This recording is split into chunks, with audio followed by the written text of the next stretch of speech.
Hi all, எல்லாருக்கும் வணக்கம்.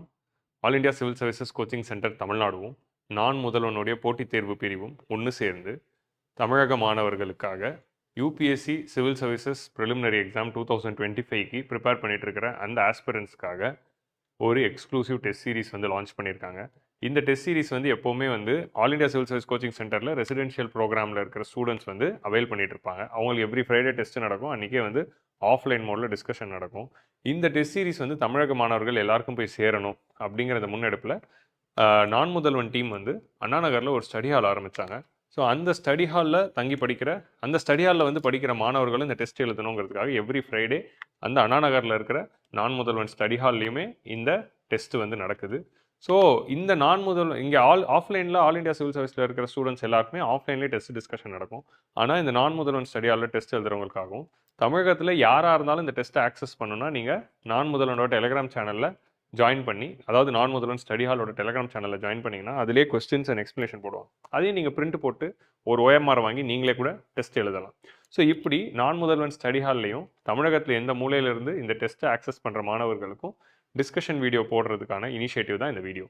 So all India civil service YouTube சேனலில் இந்த என்டையர் டெஸ்ட் சீரிஸோடைய டிஸ்கஷன் வீடியோஸும் ஃப்ரைடே டெஸ்ட் நடக்குதுன்னா மண்டே அன்னைக்கு ரிலீஸ் ஆகிடும். ஸோ அதோடைய எக்கனாமி டெஸ்ட், அதாவது test 14, that is economics test 2 உடைய டிஸ்கஷன் தான் இன்றைக்கி நம்ம இந்த வீடியோவில் பார்க்க போகிறோம். So already test 1, test 4 which is economy test 1 வந்து முடிஞ்சிடுச்சு. ஸோ அதோட வீடியோ வந்து ஃபியூச்சரில் வரும். இப்போதைக்கு ஃப்ரைடே நடக்கிற டெஸ்ட்டுக்கு அப்படியே பேரலாக கொண்டு போயிடலாம் அப்படிங்கிறதுனால டெஸ்ட் 14ஓட வீடியோவில் நான் சந்திக்கிறவங்கள. ஸோ நான் தான் Adil Baig, Indian economy faculty. I teach Indian economy for the last 7 years for the UPSC aspirants in All India Civil Service Coaching Center offline and in their YouTube channel. So இப்போ தான் நம்ம வந்து ஒரு foundational கோர்ஸை வந்து முடிச்சிருந்தோம் நம்மளோட யூடியூப் சேனலில். இப்போ வந்து இந்த டெஸ்ட் சீரிஸோடைய டிஸ்கஷனில் உங்களெல்லாம் சந்திக்கிறதுல மகிழ்ச்சி. ஸோ இன்றைக்கி வந்து இந்த டெஸ்ட்டில் இருக்கிற அந்த எக்கனாமிக் கொஸ்டின்ஸை டிஸ்கஸ் பண்ண போகிறோம். ஸோ இந்த டெஸ்ட்டில் வந்து மொத்தம் வந்து பேட்டர்ன் எப்படி இருக்குன்னா 80 economic questions and 10 current affairs questions of September 2024. So அந்த 80 எக்கனாமிக் கொஸ்டின்ஸ் தான் நான் டிஸ்கஸ் பண்ண போகிறேன். இந்த 80 எக்கனாமிக் கொஸ்டின்ஸையும் நான் 2 பார்ட்டாக டிஸ்கஸ் பண்ண போகிறேன். அதோடைய பார்ட் 1 தான் இது. ஸோ பார்ட் 1ல் நம்ம 40 கொஸ்டின்ஸும் பார்ட் 2ல் வந்து 40 கொஸ்டின்ஸும் டிஸ்கஸ் பண்ண போகிறோம். ஸோ பார்ட் 1ஓட 40 கொஸ்டின்ஸை இன்றைக்கி பார்ப்போம். ஸோ இந்த டெஸ்ட் 14 சிலபஸாக என்னென்ன டாபிக்ஸ் இருந்துச்சு அப்படின்னு நீங்கள் பார்த்தீங்கன்னா, ஸோ சிலபஸில் வந்து ஃபஸ்ட்டு இருந்த டாபிக் வந்து இட் இஸ் பப்ளிக் ஃபினான்ஸ். ரெண்டாவது வந்து ஃபினான்ஷியல் மார்க்கெட். பப்ளிக் ஃபினான்ஸ்னால் வந்து ஒன்றும் இல்லை, ஃபிஸ்கல் பாலிசி தான். ஃபினான்ஷியல் மார்க்கெட்னா ஒன்றும் இல்லை, capital market and money market. மூணாவது டாபிக் வந்து எக்ஸ்டர்னல் செக்டர். நாலாவது டாபிக் வந்து அக்ரிகல்ச்சர். ஸோ இந்த 4 டாபிக் தான் வந்து இன்னைக்கு நமக்கு டெஸ்ட் 2ல் சிலபஸில் கொடுக்கப்பட்டிருக்கிற அந்த 4 டாபிக். ஸோ இந்த 4 டாப்பிக்கில் முதல் 2 டாபிக் பார்ட் 1 வீடியோலையும் அடுத்த 2 டாப்பிக்கோடைய கொஸ்டின்ஸ் பார்ட் 2 வீடியோஸ்லையும் நம்ம பார்க்க போகிறோம். ஓகே, ஸோ வாங்க முதல் டாபிக் உள்ள போகலாம். ஸோ ஃபஸ்ட்டு டாபிக் வந்து பப்ளிக் ஃபினான்ஸ். ஸோ பப்ளிக் ஃபினான்ஸ்னால் it's nothing but fiscal policy. So இந்த கொஸ்டின்ஸ் எல்லாமே வந்து கீழே வந்து டிஸ்கிரிப்ஷன் பாக்ஸில் கொடுக்கப்பட்டிருக்கிற question paper and answer key இருக்கும். ஸோ அதில் வந்து ஒரு ஆர்டர் இருக்கும் 1 2 3 4 100ன்னு. நம்ம அந்த ஆர்டரில் டிஸ்கஷன் பண்ணல. நான் என்ன பண்ணிட்டேன்னா சப்ஜெக்ட் வைஸாக தான் நம்ம இந்த டிஸ்கஷன் போகும். ஸோ அதனால் வந்து இங்கே என்ன நம்பர், கொஸ்டின் நம்பர் என்ன இருக்கோ அந்த நம்பர்லேருந்து நீங்கள் வந்து பார்த்தா போதும். ஸோ நம்ம டேரெக்டாக 46 கொஸ்டின்லேருந்து டிஸ்கஷன் ஆரம்பிக்கிறோம். ஸோ இந்த 4த்தையுமே வந்து நம்ம சப்ஜெக்ட் ஓரியன்டாக ஒரு சப்ஜெக்ட் ஒரு செக்மெண்டடாக அப்படி டிஸ்கஷனை கொண்டு போகலாம் அப்படிங்கிறதுனால இந்த பிபிடி வந்து it will go in the subject wise, not in the questions order. So அதனால் வந்து நீங்கள் அதுக்கேற்ற மாதிரி கரெக்ட் நம்பர் பார்த்து இந்த டிஸ்கஷன் வந்து ஃபாலோ பண்ணுங்கள். ஸோ அதில் வந்து பப்ளிக் ஃபினான்ஸில் வந்து ஃபஸ்ட்டு 20 கொஸ்டின்ஸ் பார்க்க போகிறோம். ஸோ பப்ளிக் ஃபினான்ஸ்னால் வந்து it's nothing but fiscal policy. Fiscal பாலிசியில் வந்து நம்ம கவர்மெண்ட் பட்ஜெட்டிங் பார்ப்போம். Budget account, revenue account, capital account, fiscal deficit, revenue deficit, primary deficit, அப்புறம் fiscal consolidation, government borrowing, deficit financing, இந்த மாதிரியான டாபிக்ஸ்லாம் பார்ப்போம். அதில் வந்து ஃபஸ்ட் கொஸ்டின் 46 கொஸ்டின் எடுத்துக்கோங்க. How many of the above are the components of the capital account? So budget account is divided into 2, revenue account and capital account. Revenue account la all those entities that is needed, that is recurring in nature, ரெக்கரிங்காக திரும்ப பண்ணுற விஷயங்களும் அதே same time government உடைய operations, அதாவது government உடைய டே to day ஆப்ரேஷன்ஸை maintain பண்ணுறதுக்கும் ஆகிற entities எல்லாம் ரெவன்யூவில் இருக்கும். கேபிட்டல் சைடில் all those entries which create asset or liability. ஒரு எக்ஸ்பெண்டிச்சர் அசட்டை உருவாக்குனாலோ இல்லை லைபிலிட்டியை உருவாக்குனாலோ இல்லை ஒரு டிரான்சாக்ஷனால் அசட்டோ லைபிலிட்டியோ போனாலோ அந்த மாதிரி விஷயங்கள் எல்லாமே கேபிட்டல் அக்கௌண்ட்டில் இருக்கும். ஸோ எங்கள் கேள்வியில் கேட்டிருக்கிறது கேபிட்டல் அக்கௌண்ட். ஸோ அதில் dividends from the government investments. So government investments வந்து வரக்கூடிய டிவிடெண்ட்ஸ் வந்து நான் டேக்ஸ் ரெசிப்ட்ஸில் வரும். Non tax receipts of revenue receipts. So இது வந்து ரெவன்யூ அக்கௌண்ட்டில் வருது. ஸோ ஃபர்ஸ்ட் ஒன் வராது. Utility bills. யூட்டிலிட்டி பில்ஸ்னால் என்ன அப்படின்னா கரண்ட் பில்லு, வாட்டர் பில்லு. இப்போ வந்து all India civil service coaching centre ஒரு கவர்மெண்ட் தான். ஆனால் இங்கே வந்து நமக்கு எலக்ட்ரிசிட்டி பில் வரும், வாட்டர் பில் வரும். ஸோ இந்த மாதிரியான பேசிக் கவர்மெண்ட் சர்வீசஸ்க்கு பில்ஸ் பே பண்ணுறது தான் யூட்டிலிட்டி பில்ஸ். ஸோ அதுவும் வந்து ரெவன்யூ எக்ஸ்பெண்டிச்சர் கீழே தான் வரும். ஸோ அப்போனால இதுவும் வராது. ஸோ இது வந்து ரெவன்யூ எக்ஸ்பெண்டிச்சர் தான். So loans from the foreign government and Reserve bank of India. So government வந்து ஃபாரின் கவர்மெண்ட்லேருந்து வாங்குற கடன் எல்லாமே பாரோயிங்ஸ். ஸோ அது வந்து கேபிட்டல் ரெசிப்ட்ஸில் வரும். Money acquired to the government from the issue of bonus shares. So bonus ஷேர்ஸ்னால் ஒன்றும் இல்லை, டிஸ்இன்வெஸ்ட்மெண்ட்ஸ். ஸோ போனஸ் ஷேர்ஸ்னால் என்ன அப்படின்னா கவர்மெண்ட் வந்து அவங்களுடைய பப்ளிக் செக்டர் என்டர்பிரைசஸில் வந்து இனிஷியல் பப்ளிக் ஆஃபரிங் லான்ச் பண்ணி ஃபஸ்ட்டு வந்து ஷேர்ஸை வந்து ரிலீஸ் பண்ணியிருப்பாங்க. அந்த ஐபிஓவில் நிறைய பேர் கவர்மெண்ட்டோட ஷேர்ஸை வாங்கி வச்சுருப்பாங்க. ஸோ அப்படி ஆல்ரெடி கவர்மெண்ட்டோடைய ஷேர்ஸ் வச்சிருக்கிற அந்த ஷேர் ஹோல்டர்ஸ்க்கே அடிஷ்னல் இப்போ கவர்மெண்ட் வந்து திரும்ப வந்து கம்பெனியை டைல்யூட் பண்ணி புது ஷேர்ஸை லான்ச் பண்ணலாம் அப்படின்னு இருக்கிறப்போ லான்ச் பண்ணுறதுக்கு பேர் தான் follow on public offering. So அப்படி ஃபாலோ ஆன் பப்ளிக் ஆஃபரிங் பண்ணுறப்போ ஆல்ரெடி கவர்மெண்ட் ஷேர்ஸை வச்சிருக்கிறவங்களுக்கே அடிஷ்னல் ஷேர்ஸ் கொடுக்கறது தான் போனஸ் இஷ்யூ.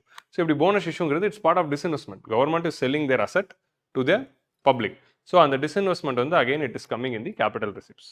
ஸோ இது ரெண்டும் வந்து கேபிட்டல் ரெசிப்ட்ஸ் சார்ந்தது. So only 2 is the answer. So இதுக்கான ஆன்சர் வந்து which of the following is in capital account only 2. So இதெல்லாம் ரொம்ப ஈஸி கொஸ்டின், டைரக்ட் கொஸ்டின். இந்த மாடலில் வர கொஸ்டின்ஸ் எல்லாத்தையுமே 20-25 செகண்டில் போட்டு அடுத்த கொஸ்டின் போயிடணும். ஸோ இந்த மாதிரியான ஈஸி கொஸ்டின்ஸில் நம்ம சேவ் பண்ணுற டைம் தான் ஒரு சில டிஃபிகல்ட் கொஸ்டின்ஸில் நமக்கு டேக்கிள் பண்ண யூஸ்ஃபுல்லாக இருக்கும். நெக்ஸ்ட் வந்து which of the following are the components of non tax receipts. So tax so revenue receipts வந்து tax receipts, non tax receipts அப்படின்னு நம்ம ரெண்டாக வந்து பிரிக்கிறோம். ஸோ அதில் வந்து which of the following are the components of the tax receipts அப்படின்னு non tax receipts அப்படின்னு கேட்குறாங்க. So loans given to the union territory and states அப்படிங்கிறது வந்து இது வந்து ரெவன்யூ எக்ஸ்பெண்டிச்சரில் வரும். இது ரெசிப்டே கிடையாது. கஸ்டம் டியூட்டிஸ் வந்து ரெவன்யூ ரெசிப்ட்ஸில் வரும். ஸோ இது வந்து ரெவன்யூ ரெசிப்ட்ஸ் கீழே டேக்ஸ் ரெசிப்ட்ஸ்குள்ளே வரும். அதனால் அதுவும் வராது. இங்கே நான் டேக்ஸ் ரெசிப்ட்ஸ் தான் கேட்டிருக்காங்க. Dividends from the government investments அப்படிங்கிறது non tax receipts. Fees and services provided by the government வந்து non tax receipts. Like government பண்ணுற பேசிக் சர்வீசஸ் பண்ணுறாங்க, லைக் பஸ்ஸு, அதுக்கப்புறமா வந்து ஹாஸ்பிட்டல், இதிலலாம் வாங்குற பேசிக் ஃபீஸு. இப்போ நீங்கள் டிஎன்பிஎஸ்சிக்கு அப்ளை பண்ணுறீங்கன்னா அதுக்கு ஒரு ஃபீஸ் கட்டுறீங்க. இதெல்லாம் வந்து நான் டேக்ஸ் ரெசிப்ட்ஸில் வரும். அண்ட் இன்ட்ரெஸ்ட் இன்கம், கவர்மெண்ட் வந்து நிறைய நாடுகளுக்கு கடன் கொடுத்துருப்பாங்க, நிறைய ஸ்டேட்டுக்கு கடன் கொடுத்துருப்பாங்க, அதில் அவங்களுக்கு வர இன்ட்ரெஸ்ட் இன்கம். இது மூணுமே non tax receipts. Grants given to state வந்து ரெவன்யூ எக்ஸ்பெண்டிச்சர். ஸோ அதனால் அதுவும் வராது. So answer is 3, 4 and 5 only. So இதான் வந்து இதோட answer. Very direct easy question. So இதெல்லாம் வந்து டக்கு டக்குன்னு போட்டு போயிட்டே இருக்கணும். How many of the above is part of the non debt capital receipts. So capital receipts அப்படிங்கிறது வந்து ரெண்டு வகைப்படும். அதாவது நம்ம கேபிட்டல் ரெசிப்ட்ஸை வந்து டெட் கிரியேட்டிங் கேபிட்டல் ரெசிப்ட்ஸ், நான் டெட் கிரியேட்டிங் கேபிட்டல் ரெசிப்ட்ஸ் அப்படின்னு ரெண்டாக பிரிக்கிறோம். ஸோ கேபிட்டல் அக்கௌண்ட்டில் வர ரெசிப்ட்ஸ் வந்து கடன் மூலமாக வரதெல்லாம் டெட் கிரியேட்டிங் கேபிட்டல் ரெசிப்ட்ஸ். அதாவது கவர்மெண்ட் வந்து இன்டர்னல் பாரோயிங், அதாவது லோக்கலாக பேங்க்ஸ் கிட்ட கடன் வாங்கினாலோ, இல்லை வெளிநாட்டிலேருந்து கடன் வாங்கினாலோ, இல்லை ஆர்பிஐ கிட்டேருந்து கடன் வாங்கினாலோ, இது எல்லாத்தையுமே வந்து நம்ம we are classifying it as debt creating receipts. அதே மாதிரி வந்து கடனாக இல்லாமல் வரக்கூடிய அந்த ரெசிப்ட்ஸ் எல்லாத்தையுமே நான் டெட் கிரியேட்டிங் ரெசிப்ட்ஸ் அப்படின்னு நம்ம சொல்கிறோம். ஸோ இந்த டெட் கிரியேட்டிங் அண்ட் நான் டெட் கிரியேட்டிங் ரெசிப்ட்ஸ் அப்படிங்கிறது வந்து ஸோ கடனாக இல்லாமல் வர கேபிட்டல் ரெசிப்ட்ஸ் எல்லாத்தையும் நம்ம நான் டெட் கிரியேட்டிங் ரெசிப்ட்ஸ் அப்படின்னு நம்ம சொல்லுவோம். ஸோ அதில் வந்து இதில் நான் டெட் கிரியேட்டிங் ரெசிப்ட்ஸ் என்னென்ன அப்படின்னு பார்த்தா, recoveries of loans and advances from the state government. Central government state government கொடுத்த கடனில் இருந்து அந்த ஸ்டேட் கவர்மெண்ட் திரும்ப கட்டுறது, அதுதான் வந்து ஃபர்ஸ்ட் இது. ஸோ இது வந்து நான் டெட் கிரியேட்டிங். ஏன்னா கொடுத்த கடனை திரும்ப தானே கட்டுறாங்க. ஸோ அது நான் டெட் கிரியேட்டிங்கில் வரும். Market loans received by government. So government வந்து மார்க்கெட்லேருந்து வாங்குற கடன். ஸோ வாங்குற கடன்னா இது லோன்ஸ் தான். ஸோ லோன்ஸுங்கிறனால இது debt creating. Treasury bills issued by reserve bank of இந்தியாவும் கவர்மெண்ட் வாங்குற கடன் தான், அதுவும் டெட் கிரியேட்டிங் தான். ஸ்ட்ராட்டஜிக் டிஸ்இன்வெஸ்ட்மெண்ட் மூலமாக வர்றது non debt creating. So only 2, 1 and 4 தான் வரும். இங்கே how many of the above தான் கேட்டிருக்காங்க. ஸோ அதனால் 1, 4 வரும். So only 2 is the answer. 2 மட்டும்தான் non debt creating receipts. So capital receipts வந்து நம்ம ரெண்டாக பிரிக்கிறோம், டெட் கிரியேட்டிங் ரெசிப்ட்ஸ், நான் டெட் கிரியேட்டிங் ரெசிப்ட்ஸ். ஸோ இந்த நான் டெட் கிரியேட்டிங் ரெசிப்ட்ஸுங்கிறது எங்கே வரும் அப்படின்னா ஃபிஸ்கல் டெபிசிட் அப்படிங்கிற ஃபார்முலா வரும். Fiscal deficit is equal to total expenditure minus நான் டெட் கிரியேட்டிங் ரெசிப்ட்ஸ் அப்படிங்கிற ஃபார்முலா தான் வச்சுருப்போம். ஏன்னா டோட்டல் ரெசிப்ட்ஸ்லேருந்து நம்ம பாரோயிங்கை ரிமூவ் பண்ணால் நான் டெட் கிரியேட்டிங் ரெசிப்ட்ஸ் வரும். ஸோ இதான் வந்து ஃபிஸ்கல் டெபிசிட்டோட ஃபார்முலா. ஃபிஸ்கல் டெபிசிட் கேல்குலேஷன்ஸில் இதை நம்ம யூஸ் பண்ணுறோம். Consider the following statement with respect to post devolution revenue deficit grants. So post devolution revenue deficit கிராண்ட்ஸ்ங்கிறது எதில் வரக்கூடிய விஷயம் அப்படின்னா ஃபினான்ஸ் கமிஷனில் வரக்கூடிய விஷயம். ஸோ ஃபினான்ஸ் கமிஷனோட வேலை என்ன? சென்ட்ரல் கவர்மெண்ட் நிறைய டேக்ஸ் கலெக்ட் பண்ணுறாங்க, அதில் ஒரு ஷேர் வந்து ஸ்டேட் கவர்மெண்ட்ஸுக்கு கொடுக்கணும். அப்படி ஸ்டேட் கவர்மெண்ட்ஸ்க்கு கொடுக்குற அந்த ஷேர் இருக்குல்ல, ஸோ அந்த ஷேரிங்கில் வந்து அமாங் தி ஸ்டேட் கவர்மெண்ட்ஸ் பிரித்து கொடுக்குறப்போ ஒரு ஃபார்முலா யூஸ் பண்ணி ஹாரிசான்டல் டெவல்யூஷன் பண்ணுவாங்க. ஸோ இப்படி சென்ட்ரல் கவர்மெண்ட் ஸ்டேட் கவர்மெண்ட்க்கு டேக்ஸ் டெவல்யூஷன் பண்ண பிறகும் ஒரு சில ஸ்டேட்ஸ்க்கு என்ன ஆகும், அடிஷ்னல் பணங்கள் தேவைப்படலாம். ஏன் தேவைப்படலாம்னா ரெவன்யூ டெபிசிட்னால தேவைப்படலாம். ஸோ ரெவன்யூ டெபிசிட்னா என்ன? அந்த ஸ்டேட் கவர்மெண்ட் ரெவன்யூ ரெசிப்ட்ஸ் வருது, அவங்களுக்கு ரெவன்யூ எக்ஸ்பெண்டிச்சர் வருது. ஸோ ஒரு ஸ்டேட் கவர்மெண்ட்டோட revenue expenditure is so high and revenue receipts is so small, அப்போது அந்த ஸ்டேட் கவர்மெண்ட் ஹை ரெவன்யூ டெபிசிட்குள்ளே போகும். இப்படி year by year high revenue டெபிசிட்குள்ளே போனால் அவங்க ஒரு பெரிய டெட் ட்ராப்பில் மாட்டிப்பாங்க, which is inefficient financing. So அப்படி ரெவன்யூ டெபிசிட் இஷ்யூவில் மாட்டிகிட்டு இருக்கிற அந்த ஸ்டேட்ஸ்க்காக அந்த ரெவன்யூ டெபிசிட்லேருந்து அவங்களை வெளியே கொண்டு வரதுக்கு அடிஷ்னல் டிஸ்கிரிஷனரி கிராண்ட்ஸ் கொடுக்கலாம். So article 275 of the constitution இருக்குது. ஆர்டிகல் 275 ஆஃப் தி கான்ஸ்டியூஷன் கீழே finance commission can give discretionary grants. இந்த மாதிரி those states which are suffering from revenue deficit அவங்களுக்கு அடிஷ்னலாக கிராண்ட்ஸ் தராங்க, so that their finances are protected. So அப்படி இந்தியாவில் ஒரு 17 ஸ்டேட்ஸ் ஐடென்டிஃபை பண்ணி அவங்களுக்கு ஃபினான்ஸ் கமிஷன் வந்து 15 ஃபினான்ஸ் கமிஷன் வந்து ரெவன்யூ டெபிசிட் கிராண்ட்ஸ் கொடுத்தாங்க. இதுதான் post devolution revenue deficit grants. Post டெவல்யூஷன்னா சென்ட்ரல் கவர்மெண்ட் ஸ்டேட் கவர்மெண்ட்டுக்கு ஃபினான்ஸ் கமிஷன்ஸ் கீழே கொடுக்க வேண்டிய அலோகேஷன்ஸை கொடுத்தும் அவங்களுக்கு பணம் பத்தாமல் ரெவன்யூ டெபிசிட்லேயே இருக்காங்க. அப்படிப்பட்ட ஸ்டேட்டுக்கு அந்த டெவல்யூஷனையும் தாண்டி எக்ஸஸாக அவங்களுக்கு வர அந்த ரெவன்யூ டெபிசிட்டை டேக்கிள் பண்ணுறதுக்கு ஒரு கிராண்ட்ஸ் கொடுக்குறோம். அதுதான் போஸ்ட் டெவல்யூஷன் ரெவன்யூ டெபிசிட் கிராண்ட்னு சொல்கிறோம். அது வந்து they are released by the recommendations of Finance Commission. That is true. They are primarily intended to correct the interstate disparities in the financial resources. அதுவும் வந்து true. So அப்போ கடைசியாக answer என்னன்னு பார்த்தா they are released to the states by the Department of Revenue. So நம்ம எக்ஸாமினேஷனில் பார்க்குறப்போ department of revenue ministry of finance தான், ஆமாம் மினிஸ்ட்ரி ஆஃப் ஃபினான்ஸ் தான் பண்ணுது அப்படின்னு சொல்லி இந்த டிபார்ட்மெண்ட் ஆஃப் ரெவன்யூ அப்படிங்கிற இந்த வார்த்தையை வந்து ஓவர்லுக் பண்ணிடுவோம். Easily we will overlook and will go. So இதனால் என்ன நடக்கும் அப்படின்னா நமக்கு தப்பாயிடும். ஸோ நம்ம மைண்டு வந்து சைக்கலாஜிக்கலாக அந்த நர்வஸ்னஸில் மினிஸ்ட்ரி ஆஃப் ஃபினான்ஸ்னு பார்த்தோன்னா கரெக்டுன்னு சொல்லிடும். ஸோ அதுதான் நம்ம காஷியஸாக இருக்கணும். ஒவ்வொரு வேர்டையும் காஷனாக நம்ம அப்ரோச் பண்ணணும். ஸோ மினிஸ்ட்ரி ஆஃப் ஃபினான்ஸ் கீழே இருக்கிற டிபார்ட்மெண்ட் ஆஃப் எக்ஸ்பெண்டிச்சர் தான் கொடுக்கும், not department of revenue. So அதனால் third statement is wrong. It's not department of revenue, it's department of expenditure. So அதனால் only 2 is the answer. So answer வந்து only 2. So 15 finance commission வந்து revenue deficit grants வந்து 17 ஸ்டேட்ஸுக்கு கொடுத்துருக்காங்க. மொத்தம் 2.9 lakh crore worth of revenue deficit grants வந்து announce பண்ணியிருக்காங்க. So இது வந்து ஆர்டிகல் 275 ஆஃப் தி கான்ஸ்டியூஷன் கீழே இந்த மாதிரி எக்ஸஸ் கிராண்ட்ஸ் வந்து கொடுக்கலான்னு இருக்குது. 15 ஃபினான்ஸ் கமிஷனும் கொடுத்துருக்காங்க. இப்போ 16 ஃபினான்ஸ் கமிஷனை வந்து இம்ப்ளிமெண்ட் ஃபார்ம் பண்ணியிருக்காங்க. 16 ஃபினான்ஸ் கமிஷன் வந்து 2026 to 31 இந்த 5 வருஷத்துக்கு தேவைப்படுற டெவல்யூஷன் பற்றி ரெக்கமெண்டேஷன் கொடுக்க போகுது. இதோட ரெக்கமெண்டேஷன் வந்து 2025 இந்த வருஷத்தில் எக்ஸ்பெக்டட். அதனால் 16 finance commission under Arvind Panagariya was formed. So அதனால் அந்த அரவிந்த் பனகாரியா கமிட்டி அவங்களோட ரெக்கமெண்டேஷன் இந்த வருஷம் வரதுனால ஃபினான்ஸ் கமிஷன் நியூஸில் இருக்குது. ஸோ இந்த ப்ரிலிம்ஸ் கொடுக்குற எல்லாருமே ஃபினான்ஸ் கமிஷன் வந்து நியூஸில் இருக்கிறதுனால ஃபினான்ஸ் கமிஷன் பற்றி படிச்சிருங்க, which is very important. So next question, consider the following statements with reference to union budget in India. So budget பற்றி கேட்டிருக்காங்க. In the last 10 years revenue expenditure has always been higher than the capital expenditure. So revenue expenditure has always higher than the capital expenditure. Government of revenue expenditure capital expenditure கடந்த 10 வருஷமா ஹையாவே இருக்கு அப்படின்றாங்க. In the last 10 years revenue receipts have always been higher than capital receipts. அதாவது revenue receipts வந்து capital receipts ஓட ஹையா இருக்கு, revenue expenditure capital expenditure ஓட ஹையா இருக்கு. ஸோ கேபிட்டலில் கம்பேர் பண்ணுறப்போ ரெவன்யூ ரெசிப்ஸும் ரெவன்யூ எக்ஸ்பெண்டிச்சரும் 10 வருஷமாவே ஹையா இருக்குது அப்படின்னு சொல்கிறாங்க. ஸோ இதில் பார்த்தீங்கன்னா ஆல்வேஸ் அப்படிங்கிற வார்த்தை இருக்குது. இந்த மாதிரி ஆல்வேஸ் அப்படிங்கிற வார்த்தையை பார்த்தாலே அது வந்து தப்பாக இருக்கும் அப்படின்னு நிறைய பேர் சொல்லியிருப்பாங்க. ஸோ அந்த மாதிரி டைமில் ஆல்வேஸ்ன்னு எக்ஸ்ட்ரீம் ஸ்டேட்மெண்ட் இருந்தாலே தப்புன்னு அர்த்தம் இல்லை. எக்ஸ்ட்ரீம் ஸ்டேட்மெண்ட் இருந்தால் நம்ம கொஞ்சம் காஷியஸாக பார்க்கணும், அவ்வளோதான். பட் இது ரெண்டுமே கரெக்ட் ஸ்டேட்மெண்ட் தான். லாஸ்ட் 10 வருஷத்தில் always revenue receipt is higher than revenue capital receipt, revenue expenditure is higher than capital receipts, and that is true. Both the statements are true. Both 1 and 2 is the answer. So இதிலிருந்து நம்ம என்ன தெரிஞ்சுக்கிறோம் அப்படின்னா revenue expenditure is higher than the capital expenditure, revenue receipts is higher than the capital receipts. Okay, இதை தாண்டி extra என்ன தெரிஞ்சுக்கிறோம், extreme statement இருந்தாலே தப்புன்னு அர்த்தம் இல்லை. எக்ஸ்ட்ரீம் ஸ்டேட்மெண்ட்ஸ் இருந்துச்சுன்னா காஷியஸாக அதை நம்ம ஒரு லுக் பண்ணணும். இட் டசன்ட் மீன் தட் அப்படியே கண்மூடித்தனமாக தப்புன்னு போடணும். ஸோ இது வந்து லாஸ்ட் ஒரு 7 இயர்ஸ்க்கான டேட்டா இருக்குது, ஃபினான்ஸ் நம்ம இதுலேருந்து எடுத்தது. ஸோ ரெவன்யூ ரெசிப்ட்ஸ்லாம் பார்த்தீங்கன்னா 14 lakh crore 15 lakh crore 16 lakh crore இருக்குது. ஆனால் கேபிட்டல் ரெசிப்ட்ஸ்லாம் பார்த்தீங்கன்னா 1 lakh crore அந்த ரேஞ்சில் தான் இருக்குது. ரெவன்யூ எக்ஸ்பெண்டிச்சர்லாம் 18 லட்சம் கோடி 20 லட்சம் கோடி 30 லட்சம் கோடின்னு இருக்குது. கேபிட்டல் எக்ஸ்பெண்டிச்சர் வந்து 2-3 அப்படின்னு இருக்குது. ஸோ போன ஃபினான்ஷியல் இயரில் போன ஃபினான்ஷியல் இயருக்கு முந்தின ஃபினான்ஷியல் இயரில் வந்து ரெவன்யூ எக்ஸ்பெண்டிச்சர் வந்து 31 லட்சம் கோடி, ஆனால் கேபிட்டல் எக்ஸ்பெண்டிச்சர் 7 லட்சம் கோடி தான். ஸோ அப்போது revenue expenditure is higher than the capital expenditure. So இதுதான் பார்க்கணும். ஸோ இதில் நீங்கள் ஒன்று நோட் பண்ணணும்னா பார்த்தீங்கன்னா capital expenditure on the rice increase ஆகிட்டே இருக்குது அண்ட் கவர்மெண்ட் வந்து ஏறிட்டே போகுது. ஆக்சுவலி அடுத்த ஃபினான்ஷியல் இயரில் வந்து 11 lakh crore அப்படின்னு இன்க்ரீஸ் பண்ணிட்டாங்க. But still it is lesser than the revenue expenditure தான். ஸோ அதனால் always revenue expenditure is higher than the capital expenditure. So capital expenditure தான் லாங் டர்மில் எக்கனாமிக் நல்லது, but revenue expenditure is higher than the capital expenditure. So அதை நம்ம ஞாபகம் வச்சுக்கணும். So கிளியரா? ஸோ இந்த மாதிரி ட்ரெண்ட் பேஸ்ட் கொஸ்டின்ஸில் எக்ஸ்ட்ரீம் ஸ்டேட்மெண்ட் இருந்தாலே தப்புன்னு அர்த்தம் இல்லை, நம்ம கொஞ்சம் காஷியஸ் அப்ரோச்சில் தான் அதை கொடுக்கணும். ஓகே.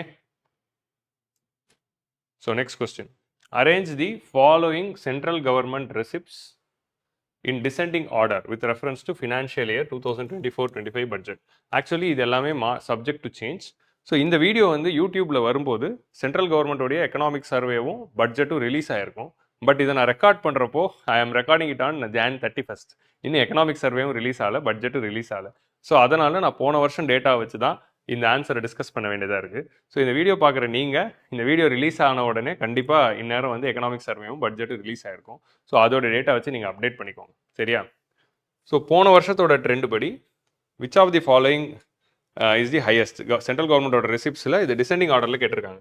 ஸோ டிசெண்டிங் ஆர்டர்னா என்னதுன்னா ஹையஸ்ட் டு லோயஸ்ட். இதில் ஹையஸ்ட் எது? Income tax is the highest 4, அப்புறம் ஜிஎஸ்டி 4-3, அப்புறமா கார்பரேட் டேக்ஸ் 4-3-5. 4-3-5 வர மாதிரி ஆப்ஷன் ஒன்றே ஒன்று தான், 4-3-5-1-2, அப்புறம் எக்ஸைஸ் டியூட்டி, அப்புறம் கஸ்டம்ஸ் டியூட்டி.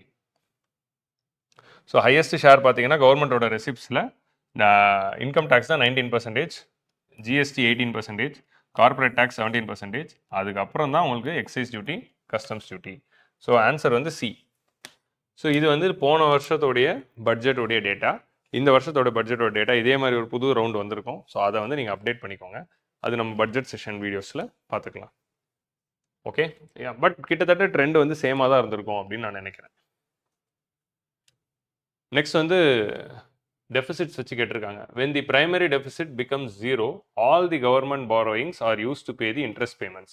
ஸோ primary deficitனா ஃபார்முலா என்ன? primary deficit is equal to fiscal deficit minus interest payments. கரெக்டா? Interest payment. அப்போது primary deficit is equal to 0னா பிடி வந்து 0 அப்படின்னு காட்டுதுன்னா which means what? fiscal deficit is equal to interest payments. So அப்போ government வாங்குற கடன் தான் ஃபிஸ்கல் டெபிசிட். ஸோ கவர்மெண்ட் வாங்குற கடன் எல்லாமே இன்ட்ரெஸ்ட் பேமெண்ட்ஸ்க்கே போயிடுச்சு. Fiscal deficit is equal to interest பேமெண்ட்டுக்கு சுச்சுவேஷன் இருக்குன்னா அதோட மீனிங் என்ன? கவர்மெண்ட் வந்து நாட்டுக்கு நல்லது செய்கிறேன், எக்ஸ்பெண்டிச்சர் அதிகப்படுத்துறேன்னு கடன் வாங்குறாங்க. ஸோ அப்படி வாங்குற கடன் எல்லாமே இன்ட்ரெஸ்ட் பேமெண்ட்ஸ்க்கே போயிடுச்சு. ஸோ அதுதான் வந்து இந்த சுச்சுவேஷன். உங்களுக்கு புரிஞ்சிச்சா? ஸோ அப்போது primary deficit become 0 all the government borrowings used to pay the interest. So government வந்து எப்போ கடன் வாங்கலாம்னு நம்ம சொல்கிறோம்? we are telling that government can borrow money. when they can borrow money? they can borrow for the developmental purposes. அப்படி government வந்து development பர்பஸ்க்காக borrow பண்ணுற பணம் எல்லாமே நாட்டோட முன்னேற்றத்துக்குன்னு சொல்கிறோம். பட் பிரைமரி டெபிசிட் 0 ஆயிடுச்சுன்னா it means that governments expenditures everything is going to the interest payment. So which is not a good trend. So revenue deficit occurs when government's total expenditure. So revenue டெபிசிட்னா என்ன? Revenue expenditure minus revenue receipts. Total expenditure minus total receipts அப்படிங்கிறது வந்து என்ன அப்படின்னு பார்த்தா it is capital, இது வந்து budget deficit. So budget deficit தான் total expenditure minus total receipts. Revenue டெபிசிட்னா revenue expenditure minus revenue deficit. அதனால் second statement is wrong. Increase in the fiscal deficit reduces the inflation. So fiscal deficit increase ஆச்சுன்னா அதோட meaning என்ன? Government வந்து நிறைய கடன் வாங்கி எது கடன் வாங்குறாங்க? செலவு பண்ண தான் கடன் வாங்குறாங்க. So when fiscal deficit is high it means that government borrows more and they spend more. So அப்போ கவர்மெண்ட் நிறைய கடன் வாங்கி செலவு பண்ணுறாங்கன்னு அர்த்தம். ஸோ கவர்மெண்ட் நிறைய கடன் வாங்கி செலவு பண்ணுறாங்கன்னா it means it is going to cause inflation. So கவர்மெண்ட்டோடைய expenditure is one way of increasing the money supply. அப்போ கவர்மெண்ட் நிறைய கடன் வாங்கி செலவு பண்ணுறாங்கன்னா that is going to cause inflation அப்படிங்கிறது அர்த்தம். So increase in the fiscal deficit causes inflation, reduces inflation இருக்கிறதுனால third statement is wrong. And in long run பார்த்தீங்கன்னா இட் ப்ரொமோட்ஸ் growth தான். கவர்மெண்ட் கடன் வாங்கி செலவு பண்ணுறதுனால ஷார்ட் டேர்மில் இன்ஃப்ளேஷனாக இருக்குது, பட் லாங் டேர்மில் கவர்மெண்ட் பண்ணுற செலவுனால நாட்டுக்கு முன்னேற்றம் தான் வருது. So in long term it creates the growth. ஆனால் third statement is wrong because it creates inflation. So இன்ஃப்ளேஷனை காஸ் பண்ணுற one of the major root வந்து மணி சப்ளை. அந்த மணி சப்ளை எக்கனாமியில் அதிகமாக பண்ணுறதுக்கான ரூட்ஸ் என்னென்ன அப்படின்னு பார்த்தா 3 ரூட்ஸ் இருக்குது அப்படின்னு நம்ம கிளாஸில் பார்த்துருக்கோம். ஒன்று வந்து கவர்மெண்ட் எக்ஸ்பெண்டிச்சர், இன்னொன்று வந்து bank loans given by the banks, மூணாவது வந்து foreign exchanges which enter in to the economy. So more bank loans, more government expenditure, more foreign exchange enter the economy அப்படின்னா that will cause more inflation, more money supply and more inflation. So it causes inflation. So only one is the answer. ஒரே ஒரு statement தான் correct. கிளியரா? Next வந்து effective revenue deficit. So effective revenue டெபிசிட்னா என்ன? So effective revenue டெபிசிட்னா என்ன? Effective revenue deficit is equal to revenue deficit minus grants for the creation of capital assets. Grants for the creation of capital assets. Effective capital expenditure is equal to capital expenditure plus grants for creation of capital assets. The grants for creation of capital assets என்ன? It is a component of revenue expenditure. கவர்மெண்டோட revenue எக்ஸ்பெண்டிச்சரில் நீங்கள் பார்த்தீங்கன்னா ஒரு முக்கியமான component என்னதுன்னா grants given to states அப்படின்னு ஒன்று இருக்கும். இப்படி சென்ட்ரல் கவர்மெண்ட் கொடுக்குற இந்த கிராண்ட்ஸ் வந்து ஸ்டேட்ஸுக்கு கொடுக்குறாங்களே, ஸ்டேட்ஸ் வந்து சென்ட்ரல் கவர்மெண்ட் கிட்டேருந்து கிராண்ட்ஸ் வாங்கிட்டு அந்த பணத்தை வந்து they are spending to create capital expenditure. So இப்போ ஸ்டேட் வந்து சம்டைம்ஸ் வந்து சென்ட்ரல் கவர்மெண்ட் கிட்டேருந்து வாங்கின கிராண்ட்ஸோட பணத்தை வச்சு கேபிட்டல் எக்ஸ்பெண்டிச்சர் பண்ணியிருக்கலாம். ஸோ அப்போ at the end of the day on ground அது கேபெக்ஸாக தானே போய் முடியுது. ஆனால் சென்ட்ரல் கவர்மெண்டோட அக்கௌண்ட்டில் அது ரெவன்யூ எக்ஸ்பெண்டிச்சர் கீழே இருக்குது. ஆனால் கீழே வந்து எண்டிங்கில் போய் பார்த்தா அது ஒரு கேபிட்டல் எக்ஸ்பெண்டிச்சராக தான் இருக்குது. அப்போ அதை வந்து நம்ம வந்து ரெவன்யூ டெபிசிட் கால்குலேட் பண்ணுறப்போ மைனஸ் பண்ணிக்கலாமே. ஸோ அப்படி சென்ட்ரல் கவர்மெண்டோட ரெவன்யூ டெபிசிட்குள்ளே இருந்த ஒரு விஷயம், ரெவன்யூ எக்ஸ்பெண்டிச்சருக்குள்ளே இருக்க ஒரு விஷயம் கடைசியில் போய் கேபிட்டல் எக்ஸ்பெண்டிச்சராக தான் ஆகுது அப்படின்னா அதை மைனஸ் பண்ணிக்கிட்டா அட்லீஸ்ட் ரெவன்யூ டெபிசிட் வேல்யூவாவது கம்மியாகும்ல. ரெவன்யூ டெபிசிட் ஹையாக இருந்தால் பட்ஜெட் இன்எஃபிஷியன்ட் அப்படின்னு நம்ம சொல்கிறோம். ஏன்னா revenue expenditure is very very high then revenue receipts அப்படின்னா ஒரு கவர்மெண்ட் அவங்களுக்கு ஆகிற டே டு டே ஆக்டிவிட்டீஸ்க்கு அவங்களுக்கு ஆகிற செலவு அவங்க சம்பாதிக்க தெரிஞ்சிருக்கணும். அது சம்பாதிக்க முடியலன்னு அர்த்தம். ஸோ அப்போது இது மைனஸ் பண்ணுறப்போ கொஞ்சம் கம்மி வேல்யூ கிடைக்கும். ஏன்னா the end of the day it is becoming capital expenditure. So அதை மைனஸ் பண்ணிக்கிறோம். ஸோ எஃபெக்டிவ் கேபிட்டல் எக்ஸ்பெண்டிச்சர்னா என்ன அப்படின்னா கவர்மெண்டோட கேபிட்டல் எக்ஸ்பெண்டிச்சர் ப்ளஸ் ரெவன்யூ எக்ஸ்பெண்டிச்சருக்குள்ளே இருக்கிற இந்த grants which created the capital assets. So ரெண்டுமே கரெக்ட் ஸ்டேட்மெண்ட் தான். So both the statements are true. So effective capital expenditure பார்த்தீங்கன்னா லாஸ்ட் 8 இயர்ஸாக இன்க்ரீசிங்கில் ட்ரெண்டில் தான் இருக்குது. ஸோ இட் இஸ் கான்ஸ்டன்ட்லி இந்த இன்க்ரீசிங் ட்ரெண்ட். இது ரெண்டு ஒரே ஃபினான்ஷியல் இயர் தான். இந்த ரெண்டு பார்த்துட்டு இது கான்ஸ்டன்ட்னு நினைக்காதீங்க. இது ரெண்டும் ஒரே ஃபினான்ஷியல் இயர் தான். 10, 12, 15 அது அப்படி தான் போயிருக்கும். ஸோ இது வந்து ரிவைஸ்ட் எஸ்டிமேட்ஸ், இது வந்து ப்ரொவிஷனல் டேட்டா. ஸோ கவர்மெண்டோட எக்ஸ்பெண்டிச்சர் இன்க்ரீஸ் ஆகிட்டே போகுது. கவர்மெண்ட் கேபிட்டல் எக்ஸ்பெண்டிச்சர் அதிகப்படுத்திட்டே போகிறாங்க. ஸோ லாஸ்ட் பட்ஜெட்டில் வந்து 11 lakh crore பண்ணியிருக்காங்க. ஸோ இப்போ லேட்டஸ்ட்டாக வந்த பட்ஜெட் இன்னும் நான் இன்னும் பார்க்கல, பட்ஜெட்டுக்கு முந்தின நாள் ரெக்கார்ட் பண்ணுறோம். But it is expected that this year also capital expenditure is going to be higher than the last year. So அப்போ கண்டிப்பாக போன வருஷம் 11 lakh crore இந்த வருஷம் கேபிட்டல் எக்ஸ்பெண்டிச்சர் ஒரு 13-14 இருக்கும். 13-15 lakh crore இருக்கும். ஸோ அதனால் கவர்மெண்ட் வந்து கேபிட்டல் எக்ஸ்பெண்டிச்சரை இன்க்ரீஸ் பண்ண தான் போகிறாங்க. Which of the following measures can reduce the fiscal deficit? எந்தெந்த ஸ்டெப்ஸ் எடுத்தால் ஃபிஸ்கல் டெபிசிட் குறையும்? So fiscal deficit is equal to என்ன? Any deficit is equal to expenditure minus receipts தானே. ஒரு சைடில் எக்ஸ்பெண்டிச்சர் இருக்குது, இன்னொரு சைடில் ரெசிப்ட்ஸ் இருக்குது. Any deficit is equal to expenditure minus receipts தான். அப்போ எப்போ ஃபிஸ்கல் டெபிசிட் குறையும்? ரெசிப்ட்ஸ் அதிகமானாலோ இல்லை எக்ஸ்பெண்டிச்சர் குறைஞ்சாலோ ஃபிஸ்கல் டெபிசிட் குறையும். ஸோ கவர்மெண்டோட வருமானம் அதிகமானோம், கவர்மெண்டோட எக்ஸ்பெண்டிச்சர் குறையணும். ஸோ அப்போ இன்க்ரீசிங் தி டேக்ஸ் ரேட்ஸ் அதிகப்படுத்துறதுனால ரெசிப்ட்ஸ் அதிகமாகும். ஸோ அப்போது இது வந்து ஃபிஸ்கல் டெபிசிட்டை குறையும். ப்ராடனிங் தி டேக்ஸ் பேஸ்னால் என்ன? நிறைய மக்கள் we are bringing more people in to the tax net. நிறைய பீப்புளை டேக்ஸ் நெட்குள்ளே கவர் பண்ணுறோம். ஸோ அப்படி இன்க்ரீசிங் தி டேக்ஸ் பேஸ் பண்ணாலும் நிறைய ரெசிப்ட்ஸ் வரும். So that will also be a factor. Increasing the subsidy and the transfers. So government வந்து they increase the subsidy and the transfers பண்ணால் எக்ஸ்பெண்டிச்சர் தான் அதிகமாகுது. ஸோ எக்ஸ்பெண்டிச்சர் அதிகமாச்சுன்னா அது வந்து ஃபிஸ்கல் டெபிசிட்டை வைடன் தான் பண்ணும். அதே மாதிரி expanding capital intensive public sector projects. அதே மாதிரி கவர்மெண்ட் வந்து நிறைய பப்ளிக் செக்டர் கேபிட்டல் இன்டென்சிவ் ப்ராஜெக்ட்டில் இன்வெஸ்ட் பண்ணிட்டு இருந்தாங்கன்னா திரும்ப எக்ஸ்பெண்டிச்சர் தான் அதிகமாகுது. ஸோ அப்போது சப்சிடி அதிகப்படுத்தினாலும் கேபிட்டல் இன்டென்சிவ் ப்ராஜெக்ட் பண்ணாலும் எக்ஸ்பெண்டிச்சர் தான் அதிகமாகுது. ஸோ எக்ஸ்பெண்டிச்சர் குறைக்கிற மாதிரி இருந்தால் தான் ரெவன்யூ டெபிசிட்டை குறைக்க முடியும். எக்ஸ்பெண்டிச்சர் அதிகப்படுத்துகிற மாதிரி இருந்தால் அதுவும் வராது. Implementing targeted expenditure rationalisation. So rationalisation of எக்ஸ்பெண்டிச்சர்னா என்ன அப்படின்னா தேவையான இடத்துல செலவு பண்ணுறது, தேவையில்லாத இடத்துல கட் பண்ணுறது. ஸோ அப்படி பண்ணுறப்போ என்ன ஆகும்? எக்ஸ்பெண்டிச்சர் குறையும். ஸோ அப்போது அது வந்து நமக்கு வந்து ஃபிஸ்கல் டெபிசிட் குறையும். ஸோ டார்கெட்டட் எக்ஸ்பெண்டிச்சர்னா என்ன அப்படின்னா தேவையான பெனிஃபிஷியரை கரெக்டாக டார்கெட் பண்ணி அவங்களுக்கு பணம் கொடுக்குறது. ஸோ கவர்மெண்ட் வந்து இதுக்காக தான் என்ன கொண்டு வந்தாங்கன்னா டைரக்ட் பெனிஃபிட் ட்ரான்ஸ்ஃபர் அப்படின்னு ஒரு ஸ்கீமை வந்து கொண்டு வந்திருக்காங்க. ஸோ அதில் என்ன பண்ணுறாங்க? மக்கள் உடைய கொடுக்க வேண்டிய பெனிஃபிட்ஸை டேரெக்டாக அவங்க பேங்க் அக்கௌண்ட்குள்ளேயே கவர்மெண்ட் வந்து போடுறாங்க. ஸோ இது மூலமாக என்ன ஆகுது? ஆட்டோமேட்டிக்காக டார்கெட்டட் எக்ஸ்பெண்டிச்சர்னால தான் லீக்கேஜஸ் குறையுது. So government direct benefit transfer கொண்டு வந்ததுனாலேயே கிட்டத்தட்ட கவர்மெண்ட்க்கு வந்து 2.7 lakh crore worth of money வந்து சேவ் பண்ணதா ரீசென்ட்லி ஃபினான்ஸ் மினிஸ்டர் சொல்லியிருந்தாங்க. So 2.7 lakh crore worth of money was saved because of direct benefit transfer. So இந்த மாதிரி பண்ணுறப்போ எக்ஸ்பெண்டிச்சர்ஸ் குறையும். Waiving of tax arrears. Tax அரியர்ஸ்னால் என்ன? நிறைய பேர் டேக்ஸ் கட்டுறதுக்கு இருக்காங்க, அவங்களாம் டேக்ஸ் கட்டாமல் பெண்டிங்கில் இருக்காங்க. ஸோ டேக்ஸ் வந்து ஒருத்தர் கட்ட வேண்டிய டேக்ஸை கட்டாமல் பெண்டிங்கில் வச்சிருக்கிறதுக்கு பேர் தான் டேக்ஸ் அரியர். ஸோ அந்த டேக்ஸ் அரியரெல்லாம் கட்ட வேணாம் அப்படின்னு சொல்லி அதை வெய்வ் ஆஃப் பண்ணிட்டா கவர்மெண்ட்டுக்கு வர வேண்டிய வருமானம் வராமல் போயிடும். ஸோ வருமானம் குறையும். அதனால் இது it will also be widening the fiscal deficit. So அப்போது எந்தெந்த ஸ்டெப்ஸ் எல்லாம் வந்து ஃபிஸ்கல் டெபிசிட்டை ரெடியூஸ் பண்ணோம் அப்படின்னா 1 to 1 5 increasing tax rate, broadening tax base மூலமாக வருமானம் அதிகமாகும், இது மூலமாக எக்ஸ்பெண்டிச்சர் வந்து குறையும். ஸோ அப்போது 1 to 5 இஸ் தி ஆன்சர். கிளியரா? ஸோ இதெல்லாம் very easy question, direct questions. அதனால ரொம்ப தாட் ப்ராசஸ், சப்ஜெக்டில் கான்செப்சுவல் கிளாரிட்டி இருந்தாலே இதெல்லாம் டேரெக்டாக அப்படியே அடிச்சிடலாம். What are the potential impacts that can be seen in an economy when government எங்கேஜஸ் in deficit financing? So government வந்து டெபிசிட் ஃபினான்சிங்கில் இருக்காங்க அப்படின்னா என்ன அப்படின்னா, வாட் இஸ் டெபிசிட் ஃபினான்சிங்? கவர்மெண்ட்டுக்கு டெபிசிட் வந்துருச்சு பட்ஜெட்டில். ஸோ அப்போது டெபிசிட் பட்ஜெட்டில் இருக்கிறப்போ கடன் வாங்கணும். ஸோ எக்ஸ்பெண்டிச்சர் ரெசிப்ட்ஸோட அதிகமாக இருக்குன்னா கடன் வாங்கணும். அப்படி கடன் வாங்குறப்போ கவர்மெண்ட்டு யார்கிட்டேருந்து எப்படிலாம் ஃபைனான்ஸ் பண்ணுறாங்க அந்த கடனை, how they are financing their deficit அப்படிங்கிறது தான் டெபிசிட் ஃபினான்சிங். ஸோ கவர்மெண்ட் வந்து எக்ஸ்டர்னல் பாரோயிங் பண்ணலாம், இன்டர்னல் பாரோயிங் பண்ணலாம், ஆர்பிஐ கிட்ட கடன் வாங்கலாம், இல்லை பணமே இல்லைனா ஃபைனலாக ஆர்பிஐ பிரிண்ட் போட்டு கொடுக்க சொல்லலாம். ஸோ இது மாதிரி 4 ரூட் மூலமாக டெபிசிட் ஃபினான்சிங் பண்ணலாம். கவர்மெண்ட்டுக்கு எக்ஸ்பெண்டிச்சர் அதிகமாக இருக்குது, பணம் தேவை அப்படின்னா என்னென்ன ரூட்ஸ் இருக்குது? 4 ரூட்ஸ் தான் இருக்குது. ஸோ இந்த 4 ரூட்ஸ்லையும் பண்ணுறது தான் deficit financing. So deficit financing பண்ணுறாங்க அப்படின்னா அதோட மீனிங் என்ன? கவர்மெண்ட் அதிக எக்ஸ்பெண்டிச்சர் பண்ணுறாங்கன்னு அர்த்தம். ஸோ அப்போ when government is doing deficit financing, it means that government is doing a lot of expenditure.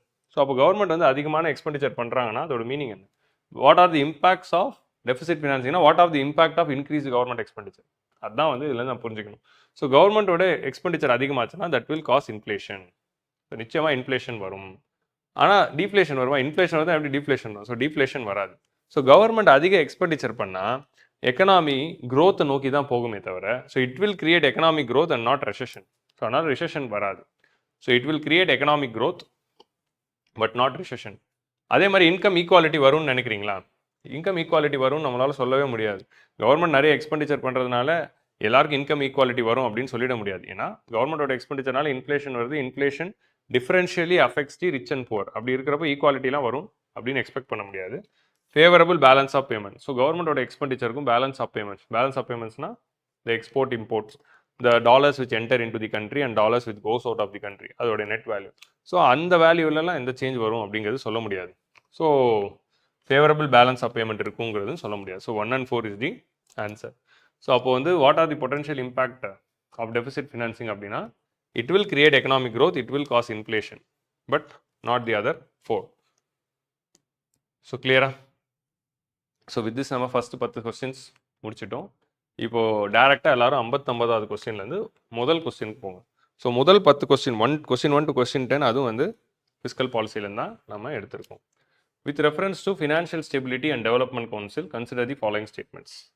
Financial stability and development கவுன்சில்னா என்ன அப்படின்னா, it is a body which was created in 2010. 2008 நடந்த global economic crisis நடக்குது. அமெரிக்காவில் இருக்கிற banking sector collapse ஆகுது. Lehman Brothers அப்படிங்கிற financial கம்பெனியோட கொலாப்ஸ்னால என்டையர் அமெரிக்கன் எக்கனாமியும் ஒரு பேங்கிங் செக்டர் கொலாப்ஸை நோக்கி போயிட்டு ஒரு மிகப்பெரிய ரிசெஷன் அமெரிக்காவில் ட்ரிகர் ஆகுது. இந்த அமெரிக்கன் எக்கனாமியில் வந்த ரிசெஷன்னால என்டையர் வேர்ல்டு எக்கனாமிலையும் ரிசெஷன் வந்து பரவுது. ஸோ இந்த சுச்சுவேஷனில் நம்ம என்ன பண்ணுறாங்க, பியூரோ ஆஃப் இன்டர்நேஷனல் செட்டில்மெண்ட்ஸ், அதாவது பேங்க் ஆஃப் இன்டர்நேஷனல் செட்டில்மெண்ட்ஸ்னு ஒன்று இருக்குல்ல, பேசல் நார்ம்ஸ்லாம் தராங்களே, அவங்க வந்து ஃபினான்ஷியல் ஸ்டெபிலிட்டி போர்டு எஃப்எஸ்பி அப்படின்னு ஒரு ஆர்கனைசேஷன் ஆரம்பிக்கிறாங்க. இதில் யாராக இருக்காங்கன்னா வேர்ல்டு வைடாக இருக்கிற எல்லா சென்ட்ரல் பேங்க்ஸும் மெம்பர்ஸாக இருக்காங்க. ஸோ இந்த மாதிரி 2008 நடந்த மாதிரி இன்னொரு சப்ளைம் கிரைசிஸ், அதாவது இன்னொரு எக்கனாமிக் கிரைசிஸ் வந்துடக்கூடாது அப்படின்னு சொல்லி அதுக்கு என்ன பண்ணலாம் அப்படின்னு யோசிச்சு அதுக்கு கைட்லைன்ஸ் கொடுக்குறாங்க. ஸோ அந்த கைட்லைன்ஸை வச்சு தான் ஒரு பேங்க்குமே தராங்க. ஸோ இந்த மாதிரி ஃபினான்ஷியல் ஸ்டெபிலிட்டி போர்டு அப்படின்னு ஒரு போர்டு ஆரம்பித்து உலகத்தில் இருக்க எல்லா சென்ட்ரல் பேங்க்ஸும் ஒன்று சேர்ந்து கைட்லைன்ஸ் கொண்டு வராங்க. அதே மாடலில் இந்தியா லெவலில் ஒரு இந்தியாவுக்குள்ளே இந்த மாதிரி ஒரு பேங்கிங் செக்டர் கிரைசிஸ் வந்துடக்கூடாது. எப்போ வந்து ஒரு கிரைசிஸ் வந்து எக்கனாமி நோக்கி போகுது அப்படின்னா, அந்த நாட்டுடைய ரெகுலேட்டர்ஸ் வந்து எக்கனாமி ஒழுங்காக மானிட்டர் பண்ணாத போது தான் தப்பு நடக்குது. தப்பே நடக்கக்கூடாதுன்னு சொல்ல முடியாது. தப்பு நடக்கிறப்போ அந்த தப்பை மானிட்டர் பண்ணி தடுத்தாங்களா இல்லையா, ஸோ அதுதான் வந்து நம்ம கவனிக்கணும். தப்பே நடக்கக்கூடாது அப்படின்னு எக்ஸ்பெக்ட் பண்ணோம்னா it is not possible practically. But தப்பு நடக்கிறப்போ அதை மானிட்டர் பண்ணி தடுக்கலாம். ஸோ அப்படி தப்பு நடக்குதா இல்லையா அப்படின்னு மானிட்டர் பண்ணி தடுக்கிற வேலையை தான் நம்ம யார் யார் கொடுத்துருக்கோம். மெயினாக கவர்மெண்ட் கொடுத்துருக்கோம், அதுக்கப்புறம் ரெகுலேட்டர்ஸ் கொடுத்துருக்கோம். இப்போ பேங்கிங் செக்டர்னா ஆர்பிஐ கொடுத்துருக்கோம், ஸ்டாக் மார்க்கெட்னா செபி கொடுத்துருக்கோம், இன்சூரன்ஸ் செக்டர்னா இன்சூரன்ஸ் ரெகுலேட்டரி டெவலப்மெண்ட் அத்தாரிட்டி கொடுத்துருக்கோம். ஸோ இந்த மாதிரி ஒரு செக்டர்லேயும் ரெகுலேட்டர்ஸ் அப்படின்னு ஒருத்தங்க இருக்காங்க. இந்த ரெகுலேட்டர்ஸ்லாம் ஒழுங்காக ரெகுலேஷன் பண்ணால் எந்த தப்பு நடக்காது. ஸோ அந்த ரெகுலேட்டர்ஸும் கவர்மெண்ட்டும் சேர்ந்து ஒரு பாடியை உருவாக்குறாங்க. அந்த பாடி தான் financial stability and development council. இந்த எஃப்எஸ்டிசி அப்படிங்கிற பாடி வந்து இந்த மாதிரி கண்ட்ரியில் இருக்க கவர்மெண்ட்டும் நாட்டில் இருக்கிற இந்த ரெகுலேட்டர்ஸும் ஒன்று சேர்ந்து இந்தியாவில் ஒரு ஃபினான்ஷியல் கிரைசிஸ் வந்துடக்கூடாது அப்படிங்கிறதுக்காக ஒரு ப்ரிவென்டிவ் டிசிஷனை எடுக்கிறாங்க. ஸோ இவங்க டிஸ்கஸ் பண்ணி அப்பப்போ என்னென்னலாம் நிலவரம் அப்படின்னு பார்த்து பண்ணுவாங்க. ஸோ இதுதான் இதோட overall idea. So it is a statutory body established to monitor the macroeconomic stability of the country. Macroeconomic stability of the countryக்காக தான் ஆரம்பிச்சாங்க. பட் அது ஸ்டாச்சுட்டரி பாடி கிடையாது, எக்ஸிக்யூட்டிவ் டெசிஷன்ஸ் மூலமாக ஆரம்பிச்சது. ஸோ அதனால் first statement is wrong. It is chaired by the governor of Reserve bank of India. RBI governor head கிடையாது, it is headed by finance minister. So அதனால் second statement is also wrong. One of the objectives of this council is to set the fiscal deficit target for the government. So government உடைய fiscal deficit target is set by Parliament of India. So Parliament தான் target வந்து set பண்ணுது. And அந்த parliament கொடுத்த அந்த டார்கெட்டை base பண்ணி தான் எஃப்ஆர்பிஎம் ஆக்ட் அப்படிங்கிற ஆக்ட் மூலமாக 3% ஃபிஸ்கல் டெபிசிட் இருக்கணும் அப்படின்னு பார்லிமெண்ட் தான் முடிவு பண்ணதே தவிர இவங்க கிடையாது. இவங்க ரெக்கமெண்டும் பண்ண மாட்டாங்க. ஸோ அப்படி இருக்கிறப்போ 3 ஸ்டேட்மெண்ட்ஸும் wrong. So none is the answer.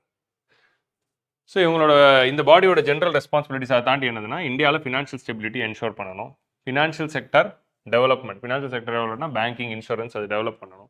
Inter regulatory கோஆர்டினேஷன்னா என்ன? ரெகுலேட்டர்ஸ்குள்ளே ஃபஸ்ட்டு வந்து ஒரு கோஆர்டினேஷன் இருக்கணும். அதாவது ஆர்பிஐக்கு, செபிக்கு, இன்சூரன்ஸ் ரெகுலேட்டரி உங்களுக்குள்ளலாம் ஒரு கோஆர்டினேஷன் இருக்கணும். ஃபினான்ஷியல் லிட்ரஸியும் ஃபினான்ஷியல் இன்க்ளூஷனையும் அதிகப்படுத்தணும். ஸோ இந்தியா ஃபுல்லாக நம்ம ஃபினான்ஷியல் லிட்ரஸியை அதிகப்படுத்தணும். அதாவது லைக் நம் ஃபினான்ஷியல் இன்ஸ்ட்ருமெண்ட்ஸ் ரிலேட்டடான அவேர்னஸை அதிகப்படுத்தணும். அண்ட் ஃபினான்ஷியல் இன்க்ளூஷன் நிறைய பேர் வந்து பேங்கிங் செக்டருக்குள்ளே கொண்டு வரணும். நிறைய பேர் இன்னும் பேங்கே யூஸ் பண்ணாமல் இருக்காங்க. மேக்ரோ பொடென்ஷியல் சூப்பர்விஷன்னா macro economic stability.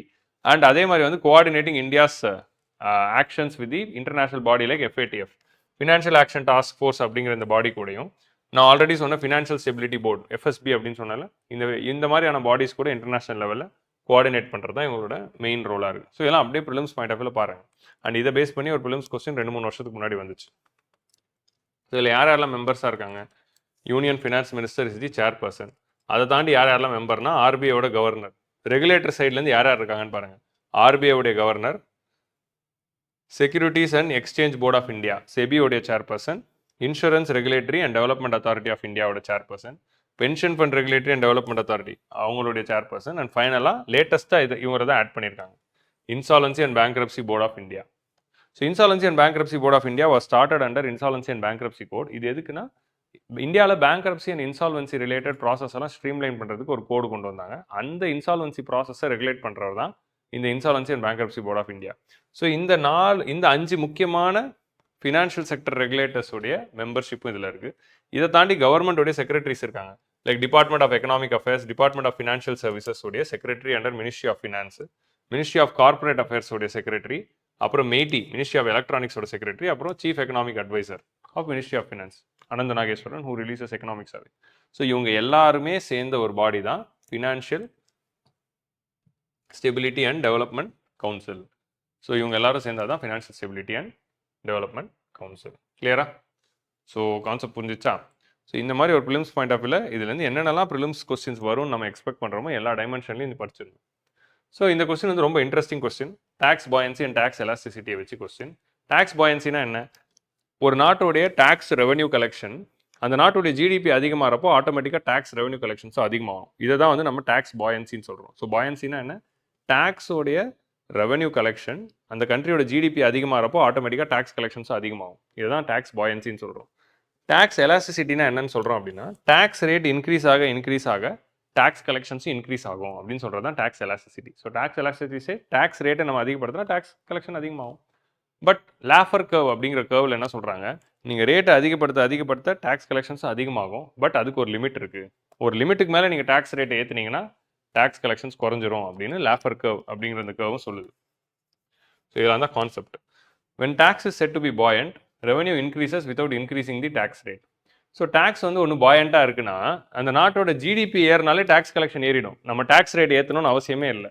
So when a tax is buoyant, its revenue will increase even without increasing the tax rate அப்படிங்கிறது கரெக்டு. ஸோ ஒரு நாட்டில் வந்து டேக்ஸ் ஒன்று பாயண்ட்டாக இருக்குன்னா அதோட ரேட் ஏற்றாமல் ஜிடிபி ஏறினாலே ஆட்டோமேட்டிக்காக டேக்ஸோடைய கலெக்ஷன்ஸ் வந்து ஏறும். ஸோ அதனால் first statement is correct. Next வந்து tax elasticity refers to responsiveness of tax revenue to tax GDP. So tax எலாஸ்டிசிட்டியில் இது டேக்ஸ் பாயன்சி. டேக்ஸ் பாயன்சியோட டெஃபினேஷன் தான் அது. டேக்ஸ் எலாஸ்டிசிட்டியில் வந்து நான் என்ன அப்படின்னா responsiveness of the tax revenue growth to the changes of tax rate. Tax rate மாறுறதுக்கு பேர் தான் டேக்ஸ் எலாஸ்டிசிட்டி. ஸோ அதனால் second statement is wrong, first statement is correct. First statement என்ன சொல்கிறாங்க தெளிவாக புரிஞ்சுக்கோங்க. டேக்ஸ் ரேட்டே சேஞ்ச் பண்ணாமல் ஆட்டோமேட்டிக்காக ரெவன்யூ ஏறும். ஏன் ஆட்டோமேட்டிக்காக ரெவன்யூ ஏறுது? ஏன்னா கண்ட்ரியோட ஜிடிபி ஏற ஆட்டோமேட்டிக்காக ரெவன்யூ ஏறிட்டே இருக்கும். டேக்ஸ் ரேட்லாம் ஏற்றவே தேவையில்லை. ஆனால் டேக்ஸ் ரேட் ஏற்றினா ரெவன்யூ ஏறுது அப்படின்னு சொல்கிறது தான் டேக்ஸ் எலாஸ்டிசிட்டி. பாயன்சினா ஜிடிபிக்கே ஏறுறது. ஸோ அதுதான் இந்த ரெண்டு கான்செப்ட். ஒன் ஒன்லிங்கிறது ஆன்சர். ஃபர்ஸ்ட் ஸ்டேட்மெண்ட் கொஞ்சம் கன்ஃபியூசிங்காக இருக்கலாம், தெளிவாக புரிஞ்சுக்கோங்க.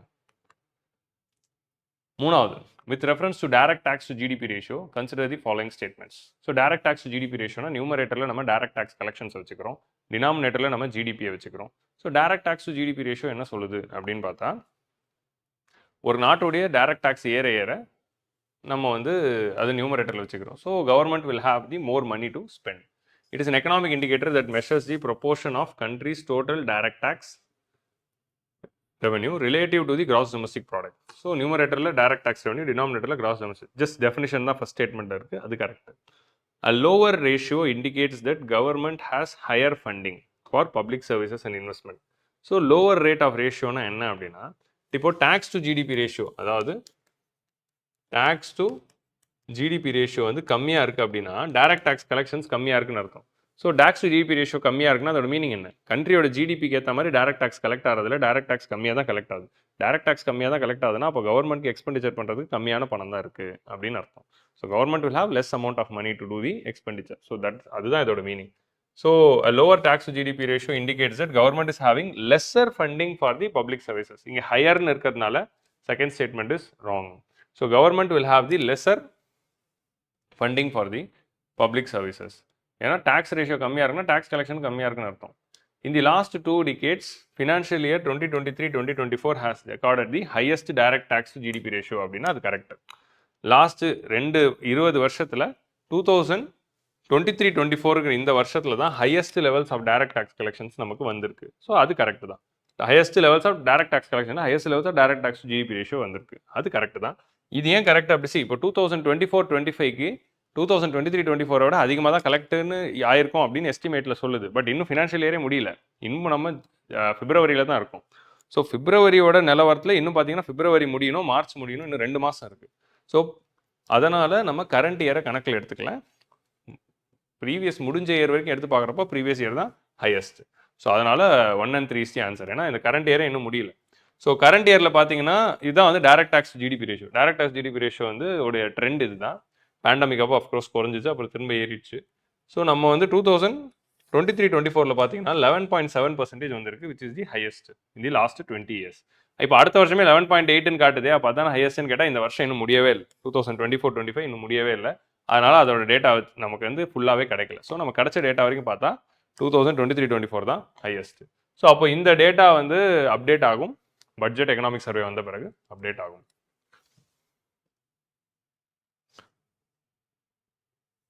Consider the following statement with respect to different taxation system. So in proportional taxes, so proportional tax, progressive tax, regressive tax பற்றி இதில் பார்க்குறோம். proportional taxes பொறுத்த வரைக்கும் என்ன அப்படின்னா tax rate will be constant. ஒரு பர்சனோட இன்கம் ஏற டேக்ஸும் அவங்க அதிகமாக கட்டணும். டேக்ஸ் ரேட் கான்ஸ்டண்ட்டாக இருக்கும். ஸோ அப்போது எவ்வளோ இன்கமாக இருந்தாலும் இப்போ 10% தான் டேக்ஸ்னால் எவ்வளோ இன்கமாக இருந்தாலும் 10% தான் டேக்ஸ். ஆனால் இப்போ 1 லட்சம் ஒருத்தர் சம்பாதிக்கிறாருன்னா அவர் எவ்வளோ டேக்ஸ் கட்டுவார்? 1 லட்சம் ஒருத்தர் சம்பாதிக்கிறாரு, 10% டேக்ஸ்னா 10,000 ரூபா டேக்ஸ் கட்டுவார். இப்போ அதே ஒருத்தர் 5 லட்ச ரூபாய் சம்பாதிக்கிறாரு அப்படின்னா அதில் 10% போட்டால் 50,000 ரூபாய். ஸோ டேக்ஸ் ரேட்டுங்கிறது 10% தான். நீ 1 லட்சம் சம்பாதிச்சா 10,000 கட்டு, 5 லட்சம் சம்பாதிச்சா 50,000 கட்டு. So tax rate is constant. Tax paid increases with increase in the income level. So proportional taxation சிஸ்டமில் டேக்ஸ் ரேட் வந்து கான்ஸ்டண்ட்டாக இருக்கும். ரிக்ரெசிவ் டாக்ஸேஷன் சிஸ்டமில் tax rate will decrease with the income. So income of the tax payer அதிகமாக அதிக சம்பாதிக்கிறவங்களுக்கு கம்மி rate போடுவாங்க, கம்மி சம்பாதிக்கிறவங்களுக்கு அதிக ரேட் போடுவாங்க. So tax rate regresses with the increase in the tax income. So அதனால அது ரிக்ரெசிவ் டாக்ஸேஷன் அப்படின்னு சொல்கிறோம். இப்போ அமெரிக்காவில் ட்ரம்ப் வந்த பிறகு அதான் சொல்கிறாரு, ரிக்ரெசிவ் டாக்ஸேஷன் சிஸ்டம் தான் கொண்டு வர மாதிரி அவர் பேசிகிட்டு இருக்காரு.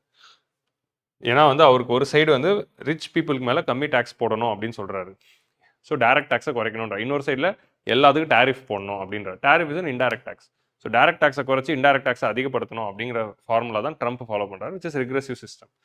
So regressive taxation system says that tax rate decreases as the income of the taxpayer increases. So பணம் அதிகமாக சம்பாதிக்கிறது கம்மியாக தான் டேக்ஸ் கட்டுவாங்க. That is true.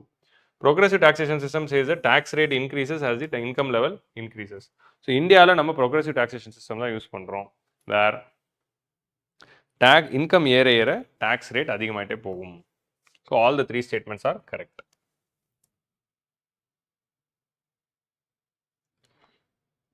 With reference to GST, consider the following statements. So GST na enna அப்படினு கேட்டிருக்காங்க. GST is based on the principle of origin based production taxation. கரெக்டா? GSTங்கிறது destination based consumption taxation. So destination based consumption taxation தான் GST. Origin based production taxation excise duty. Excise duty தான் origin based production taxation. எங்கே உற்பத்தி நடக்குதோ அங்கே tax போட்டால் அதுக்கு பேர் origin tax. எங்கே பொருள் கன்சியூம் பண்ணப்படுதோ அங்கே டேக்ஸ் போட்டால் அதுக்கு பேர் டெஸ்டினேஷன் டேக்ஸ். ஸோ பொருள் எங்கே கன்சியூம் பண்ணுறாங்களோ அங்கே தான் டேக்ஸ் போடுறோம், அதனால் அது கன்சம்ஷன் டேக்ஸ் அப்படின்னு நம்ம சொல்கிறோம். அதே மாதிரி டெஸ்டினேஷன் பேஸ்டு டேக்ஸ்னால் என்ன அப்படின்னா, இப்போது எந்த ஸ்டேட்டில் அந்த கூடு கன்சியூம் ஆச்சோ அந்த ஸ்டேட்டுக்கு தான் அந்த எஸ்ஜிஎஸ்டி ஷேர் போகும். ஜிஎஸ்டினா என்ன? GST is equal to CGST plus SGST. So கூடு எந்த ஸ்டேட்டில் கன்சியூம் ஆச்சோ அந்த ஸ்டேட்டுக்கு தான் அந்த எஸ்ஜிஎஸ்டி ஷேர் போகும், உற்பத்தி பண்ண ஸ்டேட்டுக்கு கிடைக்காது. ஆனால் அதுவே production taxation system, excise duty இந்த டைமில் எப்படின்னா, எந்த ஸ்டேட்டில் உற்பத்தி ஆச்சோ அங்கே தான் வந்து டேக்ஸ் போடுவாங்க. ஸோ அதனால் அந்த ஸ்டேட்டுக்கு ரெவன்யூ வரும். ஸோ அதனால தான் ஜிஎஸ்டி வந்த பிறகு மேனுஃபேக்சரிங் ஸ்டேட்லாம் அஃபெக்ட் ஆகும் அப்படின்னு ஏன் சொன்னாங்கன்னா, இது டெஸ்டினேஷன் பேஸ்ட் கன்சம்ஷன் டேக்ஸாக இருக்கிறதுனால டேக்ஸ் கலெக்ஷன்ஸ் எல்லாம் டெஸ்டினேஷன் ஸ்டேட்டுக்கு தான் போகுமே தவிர உற்பத்தி பண்ண ஸ்டேட்டுக்கு போகாது. ஸோ அதுதான் வந்து இதில் இருக்க ஒரு இஷ்யூவாக இருந்துச்சு.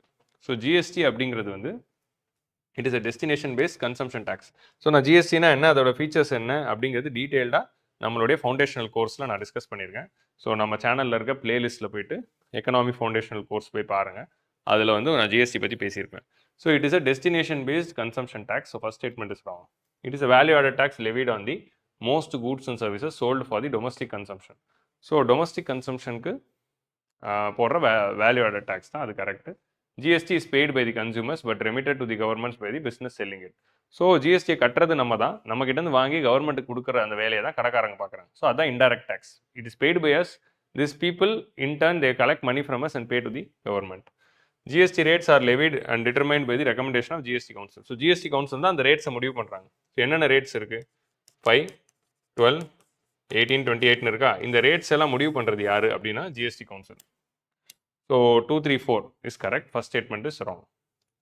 ஸோ ஜிஎஸ்டி பற்றி இன்னும் டீட்டெயிலாக தெரிஞ்சுக்கணுன்னா நம்ம வீடியோ போய் பாருங்கள், உங்களுக்கு டீட்டெயிலாக புரிஞ்சுக்கும். So next question is about the revenue neutral rate. Revenue neutral ரேட்னா என்ன?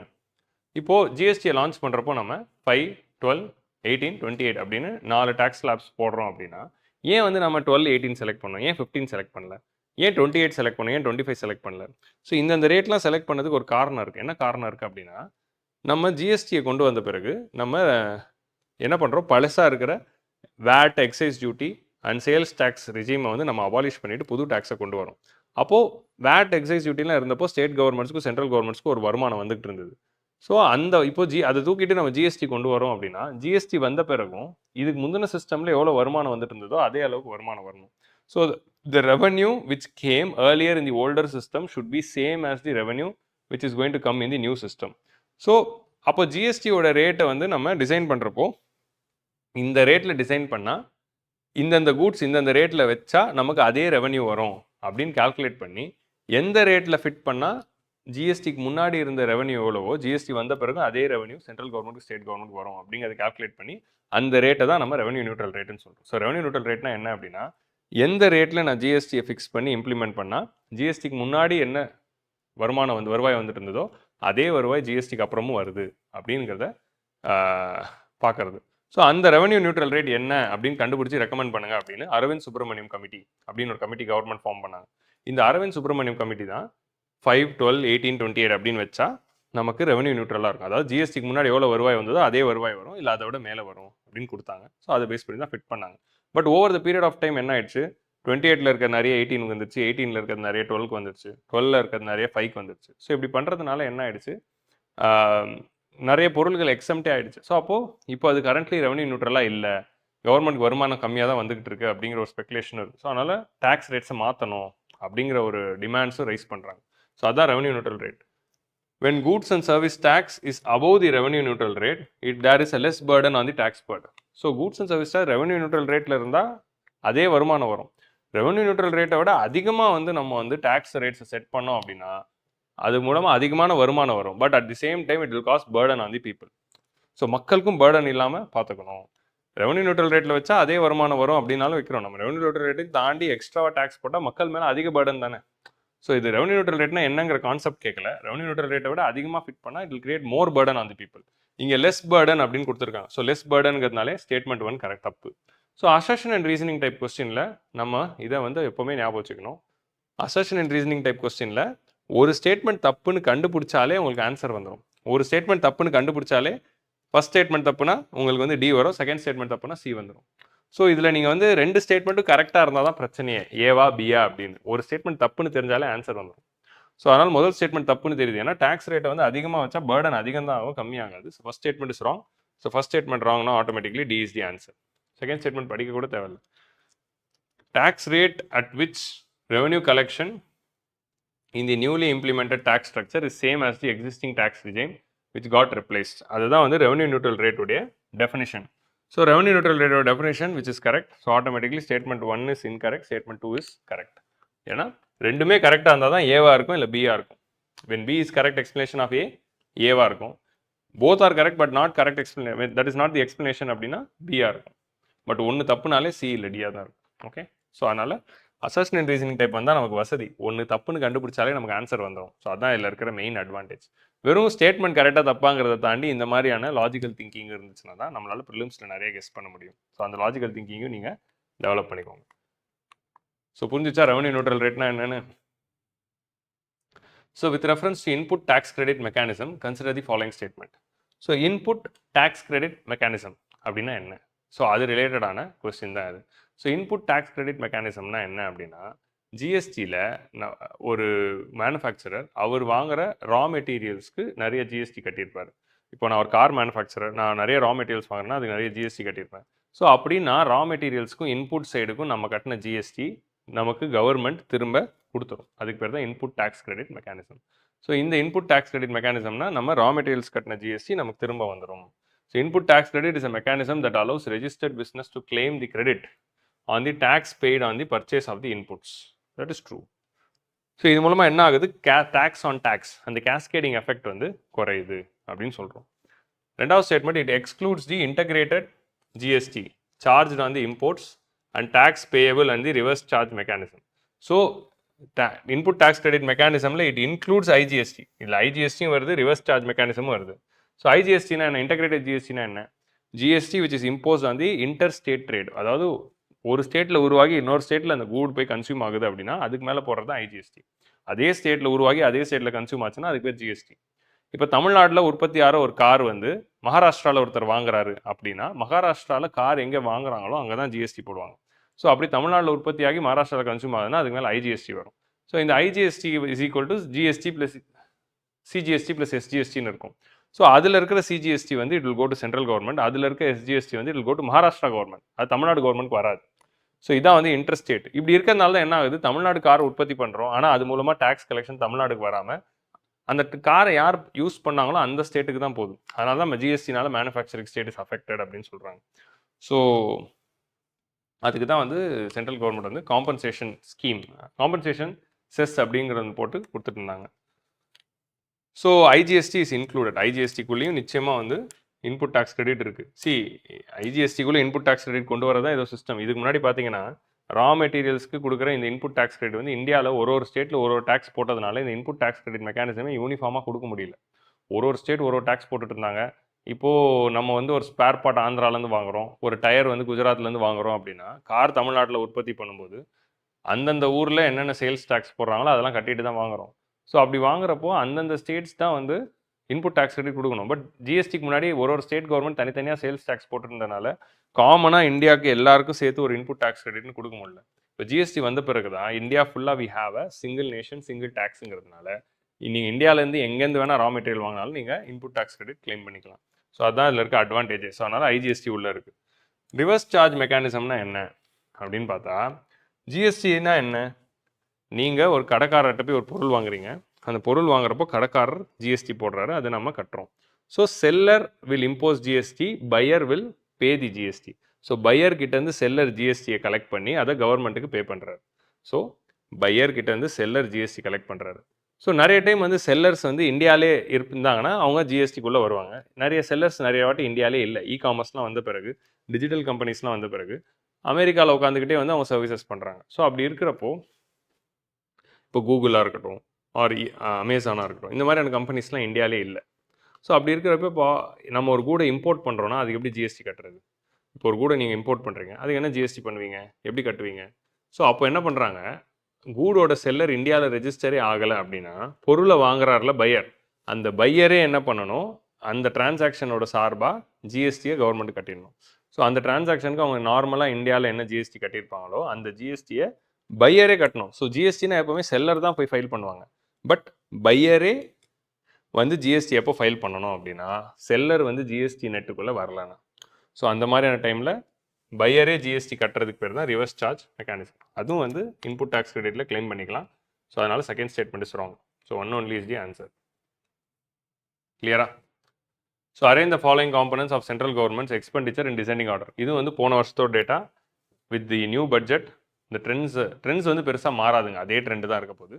பட் நம்பர்ஸ் மாறும், பட் ட்ரெண்ட் அதே தான் இருக்க போகுது. ஸோ ஃபினான்ஷியல் இயர் 2023-24 டிசெண்டிங் ஆர்டரில் அரேஞ்ச் பண்ண சொல்லியிருக்காங்க. ஸோ அதோட அரேஞ்ச்மெண்ட்ஸ் படி பார்த்தா எது ஹையஸ்ட்டு? ஸோ ஹையஸ்ட் எதுன்னு பார்த்தீங்கன்னா, இப்போ இந்த போன வருஷத்தில் எது ஹையஸ்ட்னு பார்த்தீங்கன்னா share of the taxes and duties. Central government ஸ்டேட்டுக்கு கொடுக்குற ஷேர் வந்து தான் ஹையஸ்ட் காம்பனன்ட். ரெண்டாவது ஹையஸ்ட் இன்ட்ரெஸ்ட் பேமெண்ட்ஸ். ஓகே, மூணாவது பார்த்தீங்கன்னா டிஃபென்ஸ், நாலாவது வந்து சப்சிடிஸ். ஸோ ஹையஸ்ட் காம்பனன்ட் வந்து சென்ட்ரல் வந்து ஸ்டேட்டுக்கு கொடுக்குற ஷேரு, செகண்ட் வந்து interest payment, third defence, fourth subsidies. So 2, 1, 4, 3. So 2, 1, 4, 3. So இதோட ட்ரெண்ட் வந்து கிட்டத்தட்ட எல்லா வருஷமும் காமனாக தான் இருக்கும். ஸோ அதனால் டோன்ட் நீட் டு வரி. ஸோ அதை வந்து ஞாபகம் வச்சுக்கலாம். So consider the following statement with reference to indirect and direct taxes. So direct tax indirect tax வந்து டைரக்டாக ஒரு question. Both direct tax and indirect tax are progressive in nature. Direct tax இந்தியாவில் progressive nature, but indirect tax progressive கிடையாது. Indirect tax is regressive at times. Because direct tax வந்து ஏன் progressive நேச்சர்னா income அதிகமாக tax rate அதிகமாக நம்ம போடுவோம். But GST மாதிரியான இன்டைரக்ட் டாக்ஸில் இந்தியாவில் இருக்கிற எல்லாரையும் நம்ம ஈக்குவலாக ட்ரீட் பண்ணுறோம். யார் போயிட்டு கடையில் வாங்கினாலும் ஒரே டாக்ஸ் ரேட் தான் கட்டுறோம். ஸோ அப்படி எல்லாரையும் ஈக்குவலாக ட்ரீட் பண்ணுறது இட்ஸ் நாட் ப்ரோக்ரெசிவ். சரியா? ஸோ அப்படி இருக்கிறப்போ அதை ப்ரொபோஷனல்னு சொல்லலாம், ஆனால் ப்ரோக்ரெசிவ்னு சொல்லக்கூடாது. And indirect taxes they appear to be regressive. So அப்படின்னு இருக்கிறப்போ first statement is wrong. The incidence and impact of the direct tax falls on the same person, whereas on the indirect tax they fall on the different person. So அது வந்து correct. யார் மேலே tax போடுறோமோ அவங்களே tax கட்டினா, யார் மேலே நம்ம டேக்ஸ் போடுறோமோ அவங்களே வந்து அந்த டேக்ஸையும் கட்டுறாங்க. ஸோ இன்சிடென்ஸும் இம்பாக்டும் ஒரே இடத்துல தான் இருக்குது. ஸோ இன்கம் டேக்ஸ்னால் என்ன? யார் இன்கம் சம்பாதிச்சாங்களோ அவங்க தான் டேக்ஸ் கட்டுறாங்க, அதான் வந்து இன்கம் டேக்ஸ். ஸோ இன்சிடென்ஸ் இம்பாக்டும் ஒரே இடத்துல தான் இருக்குது. ஸோ அதான் வந்து இது. இன்டைரக்ட் டேக்ஸில் என்ன ஆகுது, நம்ம யார் மேலே டேக்ஸ் போகிறோமோ அவங்க டேக்ஸ் கட்டல, they are shifting the burden to another person. ஜிஎஸ்டிங்கிறது பொருளை விற்கிற கடைக்காரர் மேலே போடுறது, பட் அந்த கடைக்காரர் வந்து கன்சியூமர் கிட்ட ஷிஃப்ட் பண்ணிடுறாரு. So consumer are facing the burden impact, but tax is incidence upon the seller. So அதான் வந்து indirect taxes. So second statement is true. Very simple direct question. With reference to specific and ad valorem tax consider the following. So specific tax and ad valorem டேக்ஸ்னா என்ன? So specific டேக்ஸ்னா என்ன அப்படின்னு பார்த்தீங்கன்னா, so specific tax are always fixed, ad valorem tax are imposed on the value. இது ரெண்டுமே indirect tax தான். இப்போது 1 லிட்டர் பெட்ரோலுக்கு 5 ரூபாய் டேக்ஸ் அப்படின்னு சொன்னால், 1 லிட்டர் பெட்ரோல் எவ்வளோ விலை ஏறினாலும் 5 ரூபா தான் டேக்ஸ். 1 லிட்டர் பெட்ரோல் 70 ரூபாவாக இருந்தால் அதுக்கு மேலே 5 ரூபா டேக்ஸ் அப்படின்னு சொல்லிட்டாங்கன்னு வைங்க. அதுக்கு மேலே 5 ரூபாய். இப்போது ரோட் செஸ் இருக்குது, ரோட் செஸ்ஸுங்கிறது ஒன்று போடுவாங்க, பெட்ரோல் மேலே 5 ரூபா போடுறாங்கன்னு வச்சுக்கலாம். 1 லிட்டர் பெட்ரோல் மேலே 5 ரூபா ரோட் செஸ் அப்படின்னா, பெட்ரோலோட விலை 70 ரூபா இருந்தால் 5 ரூபா ரோட் செஸ் 75 ரூபான்னு ஆகிடும். பெட்ரோலோட விலை 100 ரூபாய்க்கு ஏறினாலும் அதே 5 ரூபா செஸ் தான் 105 ரூபா பெட்ரோல் விலையாகிடும். ஸோ இப்படி ரோட் செஸ்ஸோடைய விலையை பர்சன்டேஜாக சொல்லாமல் ரூபாவாகவே சொல்லிட்டாங்க, 5 rupees ஆன் 1 லிட்டர். ஸோ அப்படி இருக்குன்னா இதுதான் வந்து specific tax. So specific tax is fixed. Ad valorem டேக்ஸ்னா it is imposed on the value. அந்த பொருளோட வேல்யூ எவ்வளோ அதில் 5% டேக்ஸ் அப்படின்னு சொல்லுவாங்க. GST is an ad valorem tax. It is imposed on the value. இப்போ ஒரு பொருளோட விலை 100 ரூபானா 10% ஜிஎஸ்டினா 12% ஜிஎஸ்டினா 112 ரூபா கட்டணும். இப்போ ஒரு பொருளோட விலை வந்து 500 ரூபாய், இப்படி வச்சுக்கலாம். ஒரு பொருளோட விலை வந்து 500 ரூபாய். இப்போ அதில் வந்து 10% ஜிஎஸ்டி போட்டால் உங்களுக்கு அதில் வந்து 12% ஜிஎஸ்டி போட்டால் 60 ரூபான்னு இருக்கும். ஸோ அப்போது 100 ரூபா பொருள் மேலே 12% போட்டால் 12 ரூபா தான் டேக்ஸ் கட்டுறீங்க. பொருளோட விலை ஏறிடுச்சுன்னா டேக்ஸும் ஏறும். ஆனால் ஸ்பெசிஃபிக் டேக்ஸில் பொருளோட விலை எவ்வளோ ஏறினாலும் அதே டேக்ஸ் தான். இப்போ வந்து ஃபார் எக்ஸாம்பிள் பெட்ரோல் மேலே போடுற ரோடு செஸ்ஸாக இருக்கட்டும், which is 5 rupees on 1 liter. அதே மாதிரி வந்து கோல் மேலே போடுற clean energy cess. Clean energy செஸ்னால் என்னதுன்னா 1 ton கோல் மேலே 400 rupees போடுவாங்க. 1 ton கோலோட விலை எவ்வளோவா இருந்தாலும் ப்ளஸ் 400 rupees நம்ம செஸ் கட்டணும். அதான் வந்து க்ளீன் எனர்ஜி செஸ். ஸோ இந்த மாதிரி போடுறது தான் specific tax. So specific tax vary with the price of the product, வேற ad valorem tax remains constant அப்படின்னு இருக்கிறது தப்பு.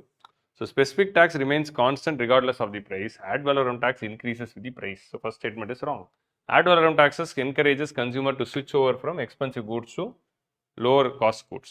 ஸோ பொருளோட விலை ஏற ஏற டேக்ஸும் அதிகமாக இருக்கும். ஸோ அதனால் என்ன ஆகிடுது, காஸ்ட்லி கூட்ஸ்லேருந்து சீப்பர் கூட்ஸுக்கு மக்கள் ஷிஃப்ட் ஆவாங்க அப்படின்னு சொல்கிறாங்க. இப்போ பொருளோட விலை 1000 ரூபாய் அப்படின்னா அதுக்கு மேலே 5% டேக்ஸ் போட்டால் it is going to be 50 rupees. பொருளோட விலை 100 ரூபாய் அப்படின்னா அதுக்கு மேலே 5% டேக்ஸ் போட்டால் 5 ரூபாய் தான். ஸோ அப்போ 100 ரூபா பொருள் வாங்கினா 5 ரூபா டேக்ஸ், 1000 ரூபா பொருள் வாங்கினா 50 ரூபா டேக்ஸ். பட் ரேட் வந்து ஒன்று தான். ஸோ இப்படி இருக்கிறதுனால பொருளோட மக்கள்லாம் என்ன பண்ணுவாங்க, காஸ்ட்லி கூட்ஸ் வாங்கினா அதிக டேக்ஸ் கட்டணும், சீப்பர் கூட்ஸ் வருவாங்க. So second statement is true.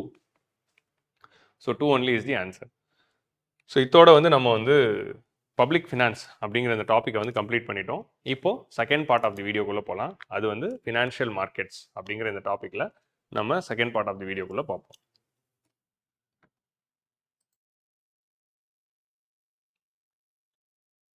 So இப்போ வந்து we are going to continue with the second part of the video. இதில் வந்து நம்ம வந்து ஃபினான்ஷியல் மார்க்கெட்ஸ் அப்படிங்கிற இந்த டாபிக் வந்து நம்ம பார்க்க போகிறோம்.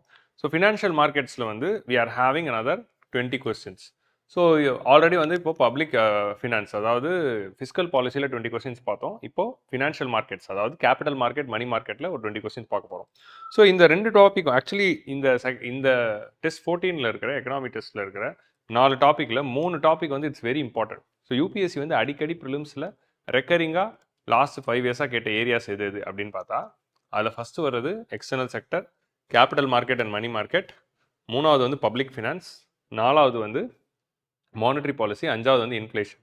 ஸோ மானிட்டரி பாலிசி, இன்ஃப்ளேஷன் வந்து நம்ம டெஸ்ட் 1லே பார்த்தாச்சு. இப்போ இந்த டெஸ்ட் 2ல் இருக்கிற 4 டாப்பிக்கில் 3 டாப்பிக்கும் வந்து ரெக்கரிங் ஏரியாவில் இருக்க டாபிக். ஸோ அப்படி அடுத்து முக்கியமான டாபிக் வந்து financial markets which consist of capital market and money market. So capital மார்க்கெட்டில் is a place where financial market is a place where you get finance. Capital market is a place where you get long-term funds. Money market is a place where you get short-term funds. So 1 yearக்கு மேலே maturity இருக்கிற funds வேணும் கடனுக்கு அப்படின்னா அதுக்கு நம்ம போய் வாங்குற இடம் தான் கேபிட்டல் மார்க்கெட். 1 yearக்கு கீழே மெச்சூரிட்டி இருக்கிற ஃபண்ட்ஸ் வந்து உங்களுக்கு கிடைக்கணும், ஷார்ட் டேர்ம் ஃபண்ட்ஸ் வேணும் அப்படின்னா அது வாங்குற இடம் தான் மணி மார்க்கெட். ஸோ இந்த கேபிட்டல் மார்க்கெட் அண்ட் மணி மார்க்கெட்டில் we are seeing the many questions in the recent time. So அதெல்லாம் தான் வந்து இன்றைக்கி நம்ம பார்ப்போம். அதில் ஃபர்ஸ்ட் கொஸ்டின், இது வந்து அப்படியே ஒரு பிவைக்யூவை பேஸ் பண்ணி டிசைன் பண்ண ஒரு question. Consider the following instruments. How many of the above are included in the money market? So போன வருஷம் PYQல அப்படியே ஒரு கொஸ்டின் இருந்துச்சு. How many of the above are included in the capital market அப்படின்னு ஒரு கொஸ்டின் இருந்துச்சு. இங்கே மணி மார்க்கெட்னு போட்டோம். ஸோ டேட்டட் செக்யூரிட்டிஸ், டேட்டட் செக்யூரிட்டிஸ்னா என்ன? It's the long term government security. So that is part of capital market, அது வராது. கால் மணி மார்க்கெட்னா 1 day market. Treasury bills, so 1 day மார்க்கெட்னா அது மணி மார்க்கெட் தான். ட்ரெஷரி பில்னா என்ன? ட்ரெஷரி பில்ஸ்னா are government securities of maturity 91 days, 182 days, 364 days. So அது வந்து மணி மார்க்கெட் தான். So 2 and 3 money market. Stocks and equity capital market. So அது வந்து வராது. So 2 and 3 is the answer. So only 2 is the answer. So call money market, notice money market, term money market இதெல்லாம் வந்து நம்ம தெளிவாக புரிஞ்சுக்கணும். So call money மார்க்கெட்னா வந்து 1 day loans. So இன்றைக்கி பணம் கூட நான் நாளைக்கு திரும்ப தரேன் அப்படின்னு சொல்கிறது கால் மணி. ஸோ கால் மணி மார்க்கெட்டில் யாரெல்லாம் பார்ட்டிசிபேட் பண்ணுவா? Banks. So banks are the main participants of the call money and notice money market. So அதான் வந்து அடுத்த கொஸ்டின். ஸோ பேங்க்ஸ்க்கு வந்து அவசரமாக வந்து ஃபினான்ஷியல் நெசசிட்டிஸ் இருக்குது. டக்குன்னு வந்து ஒரு பேங்க்குக்கு வந்து இப்போ வந்து இப்படி எடுத்துக்கலாம். So there is this bank, ஒரு பேங்க்குக்கு வந்து இப்போது immediately there is this necessity for finance, ஒரு ஷார்ட் டேர்ம் லிக்விடிட்டி கிரைசிஸ் வருது. ஸோ அப்படி இருக்கிறப்போ அவங்க இமீடியட்டாக போயிட்டு liquidity adjustment facility under RBI under repo ஆப்ரேஷனில் போய் கடன் வாங்குவாங்கன்னா கிடையாது. ஃபஸ்ட்டு வந்து அவங்க வந்து மணி மார்க்கெட்டில் போயிட்டு they will try to borrow money from other banks. So so other banks money கொடுக்கல, எங்கேயுமே கிடைக்கலனா தான் lender of last resort RBI கிட்ட வருவாங்க. உங்களுக்கு புரியுதா? ஸோ அதுதான் வந்து மணி மார்க்கெட். ஸோ இந்த மணி மார்க்கெட்டில் யார் யாரெல்லாம் கால் மணி மார்க்கெட், இந்த கால் மணி மார்க்கெட்டில் யார் யாரெல்லாம் பார்ட்டிசிபேட் பண்ணலாம் அப்படிங்கிறது தான் அடுத்த question. Consider the following institutions in the call money market. How many of the above institutions are permitted to participate as lenders and borrowers? So call money மார்க்கெட்டில் யார் யாரெல்லாம் பார்ட்டிசிபேட் பண்ணலாம் as lender and borrower. லெண்டர்னா கடன் கொடுக்குறவங்க, borrowerனா கடன் வாங்குறவங்க. So யார் யாரெல்லாம் கால் மணி மார்க்கெட்டில் போய் பணம் வாங்கலாம்? பேங்க்ஸ் எல்லாரும் போய் பணம் வாங்கலாம். யார் யாரெல்லாம் பணம் கொடுக்கலாம்? ஃபினான்ஷியல் இன்ஸ்டிடியூஷன்ஸ் யாராக இருந்தாலும் பணம் கொடுக்கலாம். ஸோ லேட்டஸ்ட்டாக கரண்ட் அஃபேர்ஸில் இருந்த ஒரு விஷயம் என்ன அப்படின்னா, RBI has allowed RRBs to participate in the call money market. So call money மார்க்கெட்டில் இதுக்கு முன்னாடி ஆர்ஆர்பிஸ் அலவுடு கிடையாது. லேட்டஸ்ட்டாக ஆர்பிஐ என்ன அனௌன்ஸ் பண்ணியிருந்தாங்க அப்படின்னா, லாஸ்ட் 3-4 இயர்ஸில் நியூஸில் இருந்த ஒரு விஷயம், RRBs can participate in the call money market அப்படின்னு அனௌன்ஸ் பண்ணியிருந்தாங்க. ஸோ அது வந்து நியூஸில் இருக்குது, அது ஒரு விஷயம். ஸோ இதில் யார் யாரெல்லாம் வந்து போத் லெண்டர்ஸ் அண்ட் பாரோவர்ஸாக இருக்கலாம் அப்படின்னா, schedule commercial banks, regional rural banks, cooperative banks and primary dealers. இந்த 4 பேருமே வந்து ரெண்டாக இருக்கலாம்.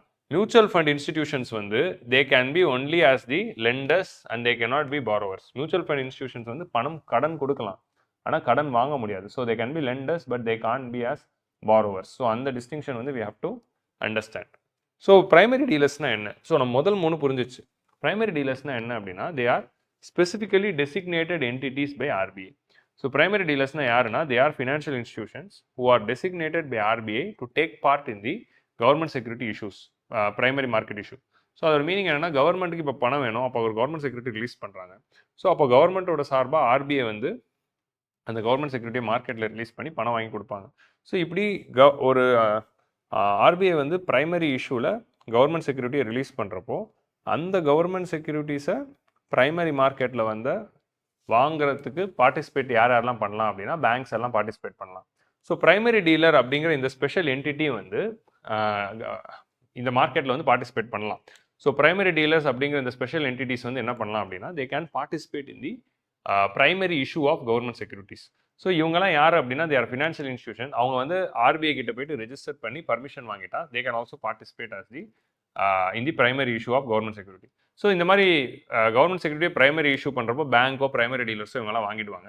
அவங்க வாங்கினதை தான் வந்து அவங்க வந்து செகண்டரி மார்க்கெட்டில் விற்கிறப்போ நார்மல் பீப்புள் அதை வாங்கலாம் அப்படின்னு இருந்துச்சு. இப்போ ரீட்டைல் டைரக்ட் ஸ்கீம் அப்படின்னு ஒரு ஸ்கீமை லான்ச் பண்ணதுலேருந்து நார்மல் ஹவுஸ் ஹோல்ட்ஸும் வந்து ரீட்டைல் மார்க்கெட்டில் கவர்மெண்ட் செக்யூரிட்டிஸை வாங்கலாம் அப்படின்னு மாற்றியாச்சு. ஸோ இப்போ வந்து schedule commercial banks, regional rural banks, cooperative banks and primary banks dealers இவங்க எல்லாருமே they can participate in the as lenders and borrowers. But mutual fund institutions லெண்டர்ஸாக தான் இருக்கலாம், பாரோவர்ஸாக இருக்க முடியாது. ஸோ யார் யாரெல்லாம் பார்ட்டிசிபேட் பண்ணலான்னு பாருங்கள். Schedule commercial banks, cooperative banks, primary dealers, RRBs லேட்டஸ்ட்டாக ஆட் பண்ணியிருக்காங்க. இவங்க எல்லாருமே வந்து they can be as borrowers. லெண்டிங்கில் யார் யார் இருக்கலாம் அப்படின்னா, schedule commercial banks, cooperative bank, primary dealers, all India financial institutions like NABARD, SIDBI அவங்களும் இருக்கலாம். இன்சூரன்ஸ் கம்பெனிஸ் இருக்கலாம், மியூச்சுவல் ஃபண்ட் கம்பெனிஸ் இருக்கலாம், ஆர்ஆர்பிஸ் இருக்கலாம். ஸோ இதெல்லாம் வந்து ப்ரிலிம்ஸ் பாயிண்ட் ஆஃப் வியூவில் பார்த்துக்கலாம். ஏன்னா பிவைக்யூவில் பார்த்தீங்கன்னா, which of the following can are eligible to invest in government security, which of the following are financial instrument, இந்த மாதிரியான கொஸ்டின்ஸ்லாம் நம்ம லாஸ்ட் 2 இயர்ஸாக பார்த்துட்டு இருக்கோம். ஸோ அந்த கொஸ்டின்ஸ்க்காக தான் இதெல்லாம். ஸோ அப்போது all the 7 entities can participate as the lenders and all the 4 entities can participate as the borrowers. So இது எல்லாமே தான். ஸோ அதில் கரண்ட் அஃபேர்ஸில் இருந்தது என்ன அப்படின்னா, recently RBI has permitted RRB to participate in the call money market and liquidity adjustment facility. So call money market இருக்கட்டும், liquidity adjustment facility இருக்கட்டும். What is LAF? Repo and reverse repo operations. So இந்த liquidity adjustment facilityல RRBs participate பண்ணலாம் அப்படிங்கிற announcement வந்து RBI பண்ணியிருக்காங்க. Which of the following entities are eligible to issue commercial paper? இது வந்து next question. So which of the following entities are eligible to issue commercial paper? Na commercial papers na enna? So commercial papers na வந்து short term unsecured instruments, debt instruments. So short term unsecured debt instruments issued by corporates in order to borrow money from market. ஒரு corporate entity வந்து பணம் வேணும் அப்படின்னுங்கிறப்போ அவங்க மார்க்கெட்லேருந்து borrow பண்ணுறதுக்காக அவங்க launch பண்ண short term money market instrument is unsecured. அன்செக்யூர்ட்னா இதில் எந்த கொலாட்ரலும் இல்லை. அப்போ அந்த கார்ப்பரேட் கம்பெனியோடைய கிரெடிட் ரேட்டிங் மட்டும்தான் நமக்கு இருக்கிற ஒரே கொலாட்ரல். ஸோ அதை பேஸ் பண்ணி தான் இந்த கடன்களே கொடுக்குறாங்க. ஸோ யாரெல்லாம் வந்து கமர்ஷியல் பேப்பர் வந்து ரிலீஸ் பண்ணலாம் அப்படின்னா கார்ப்பரேட்ஸ் பண்ணலாம், primary dealers are also eligible, AFI eligible. So இந்த கொஸ்டின்லாம் எதுக்கு அப்படின்னா எஜுகேஷன் பர்பஸ்க்கு தான். இப்போ இந்த மணி மார்க்கெட் அண்ட் கேபிட்டல் மார்க்கெட்லேருந்து நிறைய கொஸ்டின் வருது அப்படின்னா அந்த ஏரியாஸில் நம்ம ஒரு சில டாபிக்ஸை படிச்சுக்கணும் அப்படிங்கிறதுக்காக ஒரு ஜென்ரல் எஜுகேஷன் பர்பஸ்க்கு தான் இந்த கொஸ்டினை தவிர இது வந்து ஃபஸ்ட் டைமில் நீங்கள் அட்டன் பண்ணும்போதே உங்களுக்கு இதெல்லாம் தெரியுமான்னு தெரிஞ்சிருக்காது. இந்த கொஸ்டினை இப்போ நம்ம டிஸ்கஸ் பண்ணுறது மூலமாக நீங்கள் அதை தெரிஞ்சுக்கிறீங்க. ஸோ தட் ப்ரிலிம்ஸில் வந்துச்சுன்னா போடுறீங்க. அந்த மாதிரி தான். இது ஆல்ரெடி எல்லாருக்கும் தெரிஞ்சிருக்கணும்னு இல்லை. இதெல்லாம் வந்து கொஞ்சம் டஃப்பான ஏரியாஸ் தான். So select the correct answer using the code பிலோனா all the above is the answer. 3 பேருமே பார்க்கலாம். நம்ம கமர்ஷியல் பேப்பர்ஸ்னால் வெறும் கார்ப்பரேட்ஸ் தான் அப்படின்னு நினச்சிட்டு இருக்கோம். பட் ஆர்பிஐயோட வெப்சைட்டில் பார்த்தீங்கன்னா கார்ப்பரேட்ஸையும் தாண்டி பிரைமரி டீலர்ஸும் பார்ட்டிசிபேட் பண்ணலாம், ஆல் இண்டியா ஃபினான்ஷியல் இன்ஸ்டியூஷன்ஸும் பார்ட்டிசிபேட் பண்ணலாம் அப்படின்னு கொடுத்துருக்காங்க. ஸோ அப்போ இந்த 3 என்டிட்டிஸும் வந்து they can participate in the commercial paper. So guidelines for releasing commercial பேப்பர்ஸ்லாம் யார் யார் ரிலீஸ் பண்ணுறா அப்படின்னா ஆர்பிஐ தான் ரிலீஸ் பண்ணுறாங்க. யாரெல்லாம் eligible to issue commercial paper அப்படின்னு பார்த்தா corporate, primary dealers and all India financial institutions. A corporate will be eligible to issue if they are having net worth of not less than 4 crore. So minimum 4 crore net worth இருக்கிற யாரெல்லாம் வந்து commercial paper release பண்ணலாம் அப்படின்னா a corporate entity with minimum net worth of 4 crores who got a credit rating from 4 credit rating agencies as mentioned by RBI. RBI mention பண்ண 4 credit rating agencies கிட்ட இருந்து வாங்கியிருக்கணும். Okay, அதே மாதிரி அவங்க அந்த 4 credit rating agencies வந்து யார் யார் அப்படின்னா CRISIL, credit rating agency of India limited ICRA, அப்புறம் கேர், அப்புறம் ஃபிட்ச். ஸோ இந்த 4 கிரெடிட் ரேட்டிங் ஏஜென்சிஸ் கிட்டேருந்து ரேட்டிங் வாங்கினா அந்த கம்பெனியால் தான் இஷ்யூ பண்ண முடியும். அண்ட் அந்த கம்பெனியோடைய அசட் வந்து ஸ்டாண்டர்ட் அசட்ஸாக இருக்கணும். அதாவது அந்த கம்பெனி வந்து எங்கே இருந்தாலும் கடன் வாங்கியிருப்பாங்க, இதுக்கு முன்னாடி அந்த கம்பெனி பாரோ பண்ணியிருப்பாங்க. அப்படி அந்த கம்பெனி வாங்கின அந்த கடன் வந்து ஸ்டாண்டர்ட் அசட்டாக இருக்கணும், என்பிஏவாக இருக்கக்கூடாது. Which means that it should be a performing asset, it shouldn't be a நான் பர்ஃபார்மிங் அசட் அப்படிங்கிற அந்த கிரைட்டீரியாவும் கொடுத்துருக்காங்க. ஸோ கம்பெனிக்கு ஒரு சாங்ஷன் ஒர்க்கிங் கேபிட்டல் இருக்கணும். சாங்ஷன் ஒர்க்கிங் கேபிட்டல்னா அந்த பேங்க்கில் வந்து அவங்க டே டு டே ஆப்ரேஷன்ஸ் பண்ணுறதுக்கு ஒர்க்கிங் கேபிட்டல் எடுத்தது வந்து சாங்ஷன் லெவல்ஸில் இருக்கணும். So a company must have minimum turn over of net worth of 4 crore. அவங்க வாங்கின கடன் வந்து ஸ்டாண்டர்ட் அசட்டாக இருக்கணும், என்பிஏ ஆயிருக்கூடாது. அதாவது அசலும் வட்டியும் டைமுக்கு கட்டிகிட்டு இருக்கணும். Plus good credit rating from these 4 credit rating agencies which is designated by RBI. இவங்களால் மட்டும்தான் கமர்ஷியல் பேப்பரை ரிலீஸ் பண்ணவே முடியும். கமர்ஷியல் பேப்பரோட மெச்சூரிட்டி வந்து 7 daysலேருந்து அப் டு 1 year வரைக்கும் இருக்கலாம். அதே மாதிரி maturity date of commercial paper should not be beyond the date at which credit rating is issued. இப்போ கிரெடிட் ரேட்டிங் இஷ்யூ பண்ணுறப்போ March 31 வரைக்கும் தான் கிரெடிட் ரேட்டிங் இஸ் வேலிட் அப்படின்னு அந்த கிரெடிட் ஏஜென்சி சொல்கிறாங்க. அப்படின்னா இப்போ நான் வந்து பிப்ரவரியில் ரிலீஸ் பண்ணுறேன் அப்படின்னா என்னால் 2 months worth of commercial paper தான் ரிலீஸ் பண்ண முடியும். நான் இப்போ ஒரு 6 months கமர்ஷியல் பேப்பரை ரிலீஸ் பண்ண முடியாது. ஸோ எனக்கு எத்தனை நாள் வரைக்கும் மெச்சூரிட்டி வேலிடிட்டி இருக்கோ என் கிரெடிட் ரேட்டிங்கு அந்த டேட் வரைக்கும் தான் I can issue a CP. So இந்த மாதிரி மணி மார்க்கெட்டோடைய மினிமம் டினாமினேஷன், கமர்ஷியல் பேப்பரோட மினிமம் டினாமினேஷன் வந்து 5 lakhs or multiples of 5 lakhs இதில் தான் இஷ்யூ பண்ண முடியும். ஸோ இதுலேருந்து நம்ம என்ன தெரிஞ்சுக்கிறோம் அப்படின்னா ஒரு கமர்ஷியல் பேப்பரை இஷ்யூ பண்ணோன்னா என்ன எப்படிலாம் அது கண்டிஷன்ஸ் இருக்குது. ஸோ ப்ரிலிம்ஸ் பாயிண்ட் ஆஃப் வியூவில் இந்த கண்டிஷன்ஸ் தான் ரொம்ப முக்கியம். ஸோ இதெல்லாம் வச்சு தான் கொஸ்டின்ஸ் வருது. ஸோ இந்த கண்டிஷன்ஸ் வந்து நம்ம தெளிவாக வந்து ஃபாலோ பண்ணிக்கணும். Okay, how many of the above institutions can issue certificate of deposits? அதே மாடலில் யாரெல்லாம் கமர்ஷியல் பேப்பர் பண்ணலான்னு பார்த்தோம், யாரெல்லாம் சர்டிஃபிகேட் ஆஃப் டெபாசிட் பண்ணலாம். What is certificate of deposit? It is a unsecured short term debt instrument issued by banks. So unsecured short term debt instrument issued by banks வந்து certificate of deposit. அதே if it is issued by corporatesனா அது commercial paper. அதே if it is issued by governmentனா அதுக்கு பேர் treasury bills. 3 ஒன்று தான். So treasury bills, commercial paper, certificate of deposit, இது 3 வந்து ஒரே மெக்கானிசம் தான். 3மே unsecured short term debt instrument. Unsecured short term debt instrument தான். ஓகே, யார் இஷ்யூ பண்ணுறா ஒரே மெக்கானிசம் தான். யார் இஷ்யூ பண்ணுறாங்கிறது வச்சு தான் மாறுது. கவர்மெண்ட் இஷ்யூ பண்ணால் ட்ரெஷரி பில்ஸ், கார்பரேட் இஷ்யூ பண்ணால் கமர்ஷியல் பேப்பர், பேங்க் இஷ்யூ பண்ணால் சர்டிஃபிகேட் ஆஃப் டெபாசிட். ஸோ 4 விதமான ஆர்கனைசேஷன்ஸும் வந்து சர்டிஃபிகேட் ஆஃப் டெபாசிட்டை ரிலீஸ் பண்ணலாம். All 4 is the answer. Schedule commercial banks, small finance bank, regional rural banks, all India financial institutions, everyone can issue the commercial papers, certificate of deposits. Clear?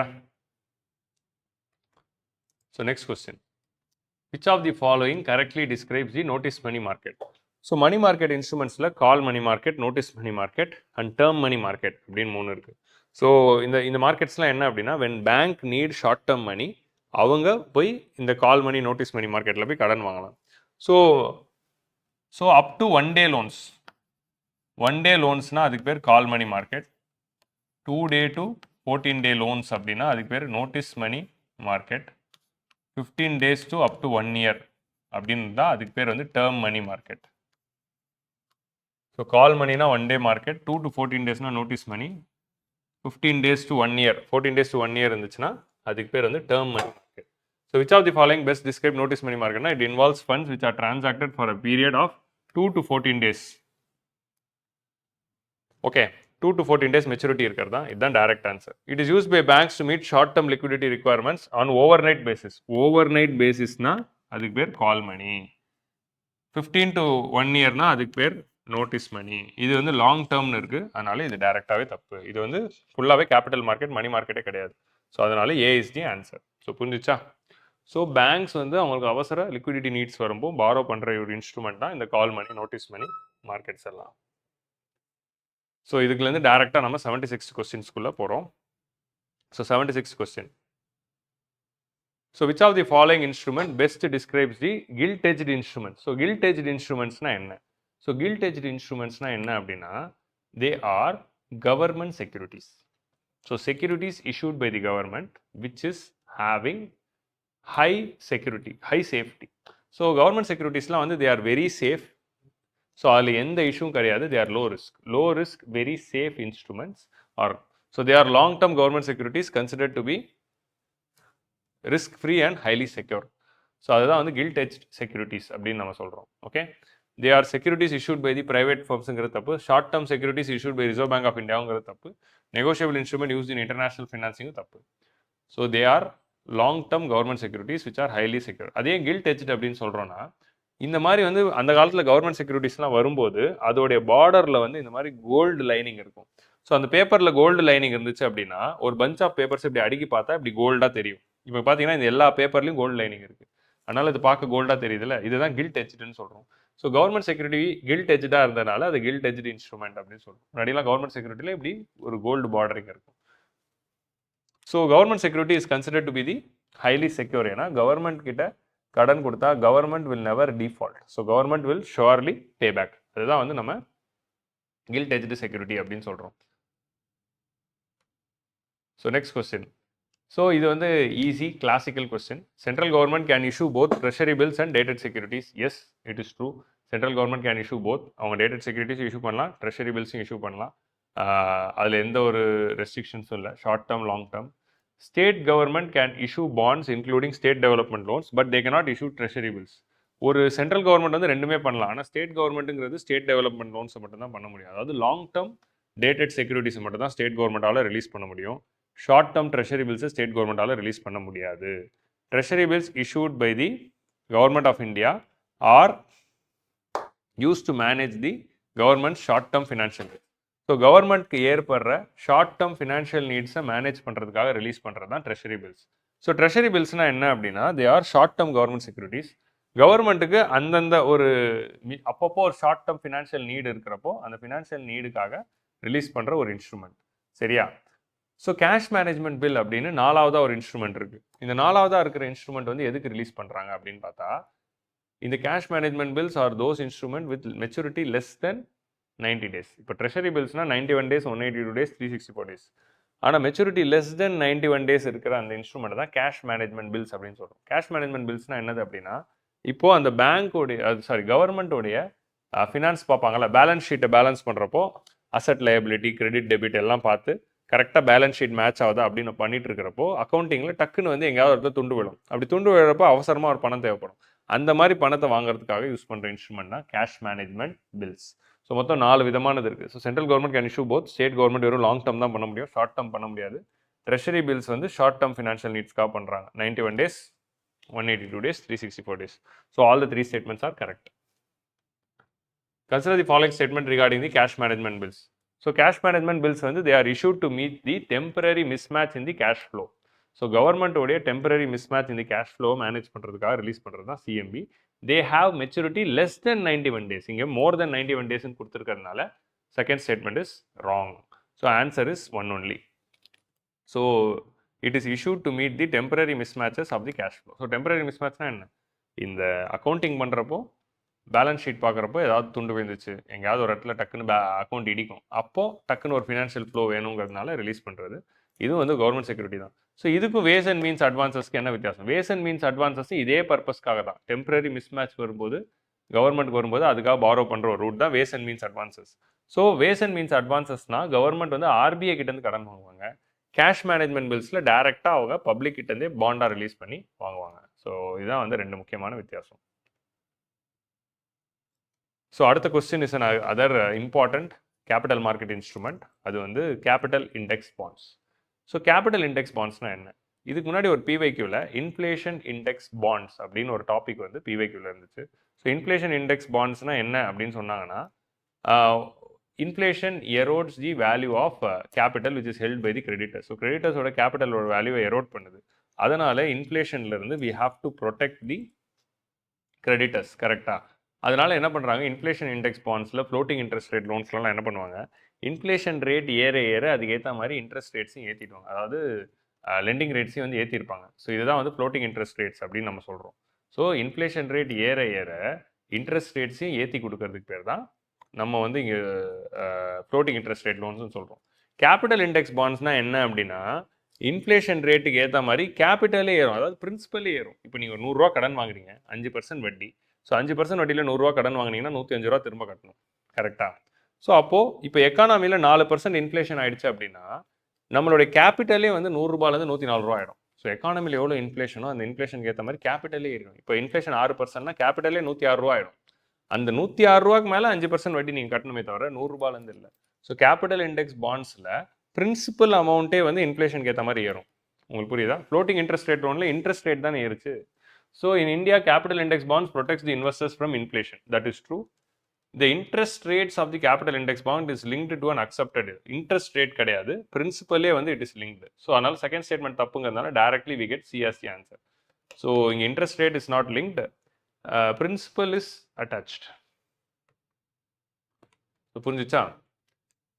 Next வந்து with reference to non-convertible debentures consider the following statements. So non-convertible debentures. So non-convertible debenturesனா என்ன? First டிபென்ச்சர்ஸ்னா என்ன அப்படிங்கிறது புரிஞ்சுக்கலாம். டிபென்ச்சர்ஸ்னா வந்து they are financial instruments which are unsecured. அதாவது unsecured financial instrument which means they don't have any collateral. கொலாட்ரலே இல்லாமல் வாங்குற ஒரு பாண்டை தான் வந்து நம்ம டிபென்ச்சர்னு சொல்கிறோம். ஒரு பாண்டுனா வந்து அது கொலாட்ரல் இருக்கும், ஆனால் ஒரு டிபென்ச்சர்னா அதுக்கு கொலாட்ரல் இருக்காது. ஸோ அப்போ கொலாட்ரலே இல்லாமல் ஒருத்தர் ரிலீஸ் பண்ணுற பாண்டை தான் டிபென்ச்சர்னு சொல்கிறோம். ஸோ அப்போ அந்த பாண்டில் எதை நம்பி இன்வெஸ்ட் பண்ணுவாங்க? அந்த பாண்டில் அப்போ இன்வெஸ்ட் பண்ணோன்னா it should offer high interest rates. அது ஹை இன்ட்ரெஸ்ட் ரேட்ஸ் கொடுத்தா தான் அதை வாங்கவே முடியும். ரெண்டாவது வந்து அந்த டிபென்ச்சர்ஸ் வந்து ரெண்டு டைப் இருக்குது, கன்வெர்ட்டபிள், நான் கன்வெர்ட்டபிள். கன்வெர்ட்டபிள் டிபென்ச்சர்ஸ்னால் இப்போ நம்ம ஆல்ரெடி பார்த்தோம்ல கன்வெர்ட்டபிள் பாண்ட்ஸ் அப்படின்னு, ஃபாரின் கரன்சி கன்வெர்ட்டபிள் பாண்ட்ஸ் அப்படின்னு நம்ம பார்ப்போம். பிவைக்யூலும் இருக்குது, அண்ட் நம்ம வந்து எக்ஸ்டர்னல் கமர்ஷியல் பாரோயிங்கில் பார்ப்போம். கன்வெர்ட்டபிள் பாண்ட்ஸ்னால் என்ன அப்படின்னா, அந்த பாண்ட் மெச்சூரிட்டி ஆகிறப்போ கடனை வாங்குறவர் வந்து கடன் வாங்கினவர் கடன் கட்டலான்னு வரும்போது the creditor is having the option to convert the debt into equity. So அந்த கடன் வாங்கினார்ல அவர்கிட்ட இருந்து எய்தர் ஃபுல் அமௌண்ட்டை கடன் வாங்கிட்டு கடனை முடிச்சிக்கலாம், அப்படி இல்லைன்னா they can convert the debt into equity. So எவ்வளோ ரூபாய்க்கு அவங்க கடன் வாங்கினாங்களோ அந்த கடனுக்கு ஈக்குவலண்ட்டான ஷேர்ஸை வந்து அந்த கம்பெனி கிட்டேருந்து வாங்கிக்கலாம். ஸோ கடனாக வாங்காமல், அதாவது இப்போ வந்து ஒருத்தர் 100 கோடி கடன் வாங்குறாரு, 100 கோடி அடைக்கலான்னு வரும்போது மெச்சூரிட்டி டேட்டில் அவங்க எதர் 100 கோடி கேஷாகவும் வாங்கிக்கலாம், இல்லை அந்த டெட்டை ஈக்விட்டியாக மாற்றி 100 கோடி ஒர்த் ஆஃப் ஓனர்ஷிப்பையும் அந்த கம்பெனிலேருந்து எடுத்துக்கலாம். ஸோ இதான் வந்து நான் கன்வெர்ட்டபிள், இதான் வந்து கன்வெர்ட்டபிள் டிபென்ச்சர்ஸ். நான் கன்வெர்ட்டபிள் டிபென்ச்சர்ஸ்னால் யூ கேனாட் கன்வெர்ட், அது வெறும் கடனாக தான் இருக்கும்.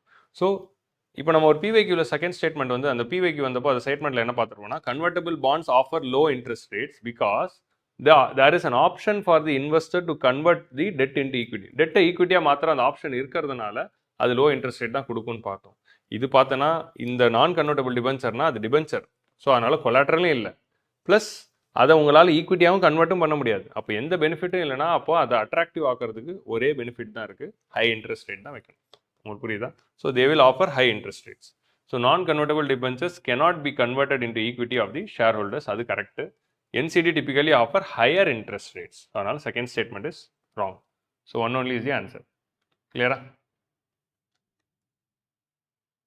So last 10 questions. Which of the following are issued by Indian companies? So இது வந்து riddle type question. இந்த riddle type question வந்து it is a favorite model of UPSC. இதே மாடலில் ஆல்ரெடி P notes வச்சு கேட்டாங்க, இப்போ குளோபல் டெபாசிட் ரேஸ். ரெண்டுமே என்ன, ஒரு ஃபாரின் இன்ஸ்டியூஷன் இன்வெஸ்டர் இருக்காரு, அவர் இந்தியாவுக்கு வராரு, ஒரு இந்தியன் கம்பெனியோட ஷேரை வாங்கிட்டு அவங்க போயிடுறாரு. லண்டன்லேருந்து ஒரு எஃப்ஐ ஃபாரின் இன்ஸ்டியூஷனல் இன்வெஸ்டர் வந்து இந்தியாவில் இருக்க ஒரு கம்பெனியோட ஷேரை வாங்கிட்டு போயிட்டார். ஸோ அப்போ 10% ஷேர் ஆஃப் டிசிஎஸை வாங்கி போடுறான்னு வச்சிடலாம். இப்போது லண்டனில் இருக்கிற அந்த எஃப்ஐஐ கிட்ட 10% ஷேர் ஆஃப் டிசிஎஸ் இருக்குது. ஸோ அவர் அதுக்கு ஈக்குவலண்ட்டாக என்ன பண்ணலாம், அந்த ஷேரை ரெப்ரசென்ட் பண்ணுற மாதிரி 2 இன்ஸ்ட்ருமெண்ட்டை ரிலீஸ் பண்ணலாம். எய்தர் அவங்க வந்து டெபாசிட்டரி ரெசிப்ட் அப்படிங்கிற இன்ஸ்ட்ருமெண்ட் ரிலீஸ் பண்ணலாம், இல்லை பி நோட்ஸ் பார்ட்டிசிபேட்டரி நோட்ஸ் அப்படிங்கிறத இஷ்யூ பண்ணலாம்.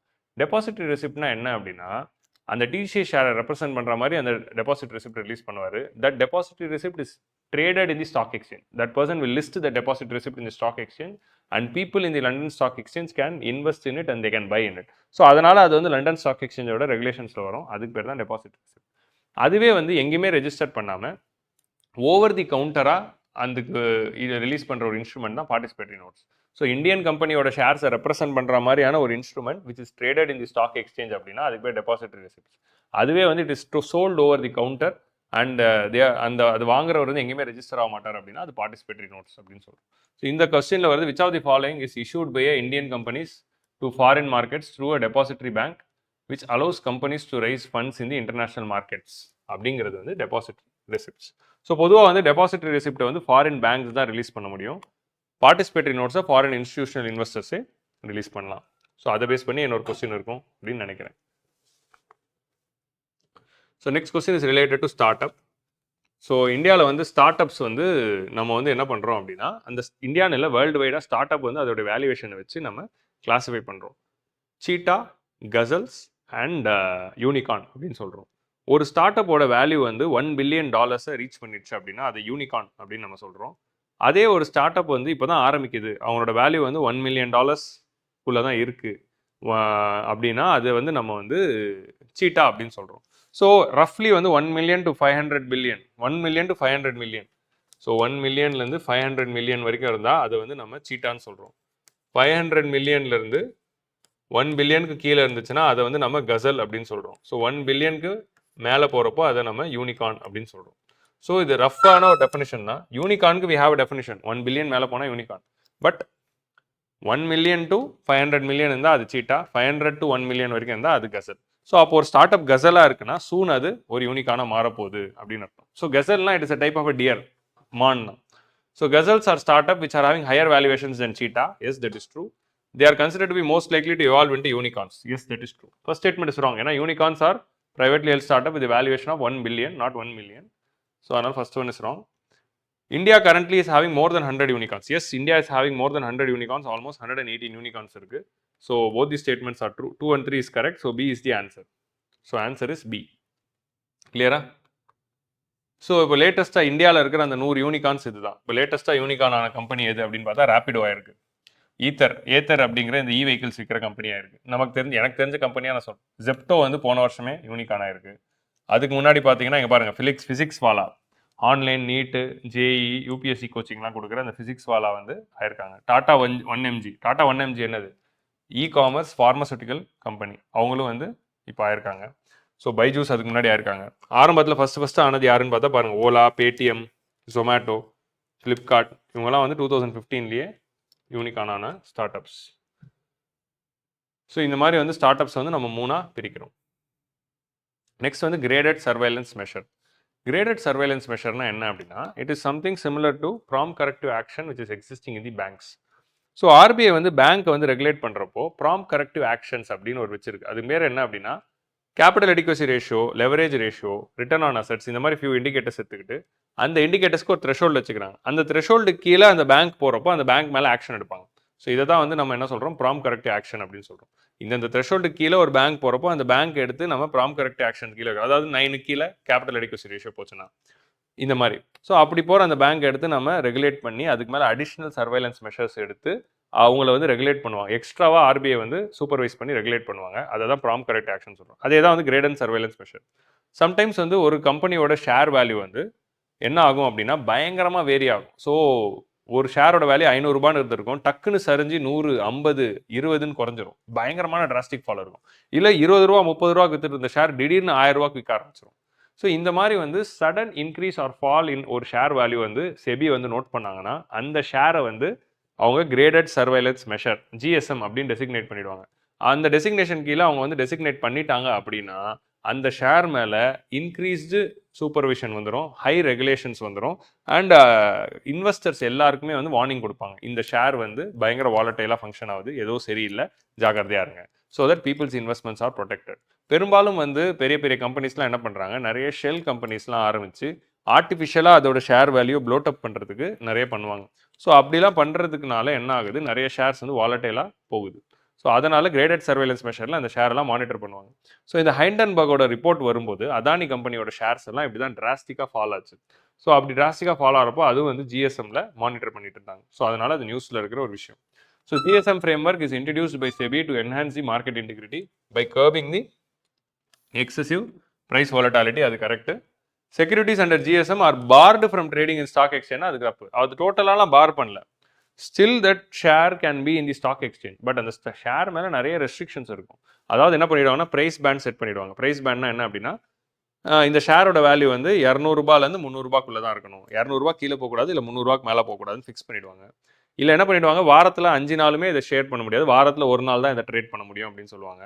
அதுக்கு மட்டும் வந்து T+4 இல்லை T+5 அப்படின்னு டிரான்சாக்ஷன் டேட் வச்சுருவாங்க. ஸோ இந்த மாதிரி வந்து நிறைய ரெஸ்ட்ரிக்ஷன்ஸ் வந்து அந்த ஷேர் மேலே வைப்பாங்களே தவிர it is not banned from trading. So second statement is wrong. So price band fix பண்ணுறது, அடிஷ்னல் மார்ஜின் ரிக்வயர்மெண்ட் செட் பண்ணுறது, இந்த மாதிரி வந்து ஸ்டெப்ஸ் வந்து எடுப்பாங்க. கிளியரா?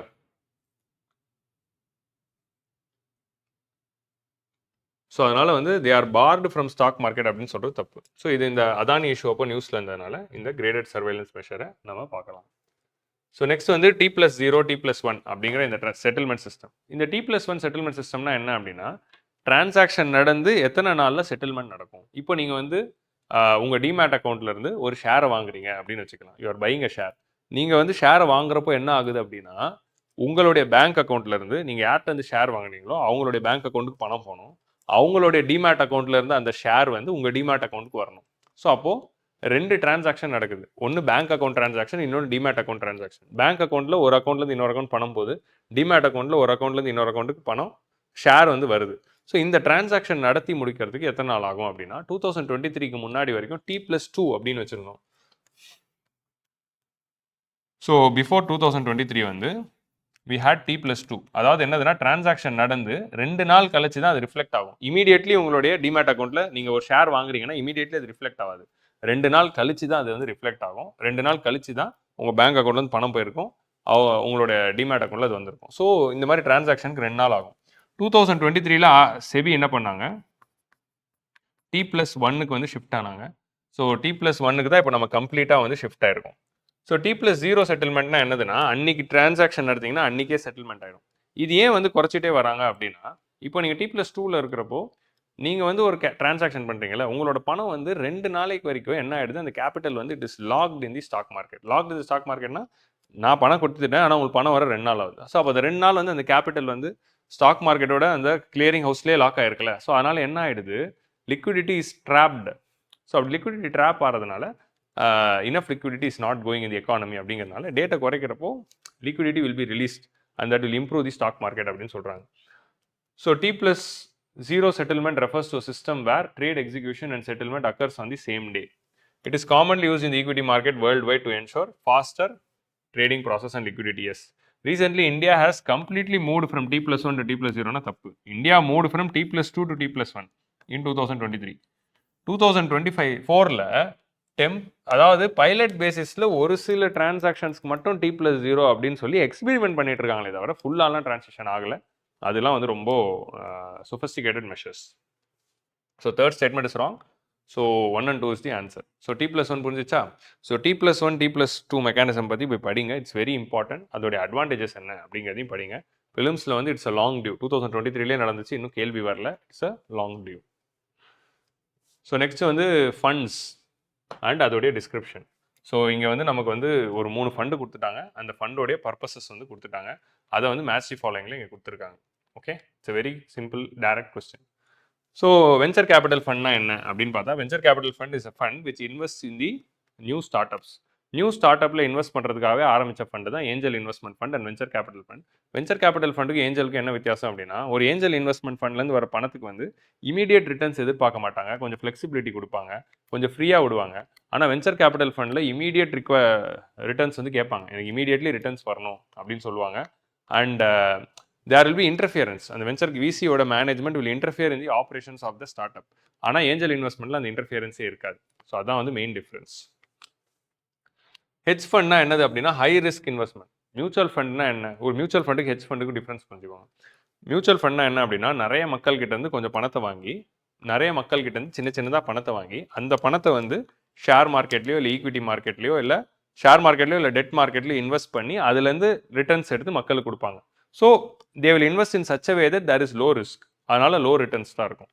ஸோ நிறைய மிடில் கிளாஸ் பீப்புள் கிட்டேருந்து பணத்தை வாங்கி சின்ன சின்ன சின்ன அமௌண்ட் பணத்தை வாங்கி அந்த பணத்தை வந்து ஒரு ஷேர் மார்க்கெட்டில் இன்வெஸ்ட் பண்ணி அதுலேருந்து low risk low return investments பண்ணுவாங்க. இதான் வந்து மியூச்சுவல் ஃபண்ட்ஸ். ஆனால் ஹெட்ஜ் ஃபண்ட்னா என்ன அப்படின்னா, பெரிய பெரிய பணக்காரர்கள் கிட்டேருந்து பல்காக பணம் வாங்குவாங்க. 5 கோடி 10 கோடி 50 கோடி அப்படின்னு வாங்குவாங்க. அப்படி பல்காக பணத்தை வாங்கி அதை ஹை ரிஸ்க் ஹை ரிட்டர்ன் வரக்கூடிய இன்வெஸ்ட்மெண்ட்டில் இன்வெஸ்ட் பண்ணி ரிட்டர்ன்ஸ் எடுத்து கொடுக்குறது தான் hedge funds. So hedge fund is bulk amount of money, it is invested in the high risk and high return investments. So அதனால் இது வந்து மிஸ்மேட்ச் ஆயிருக்கு.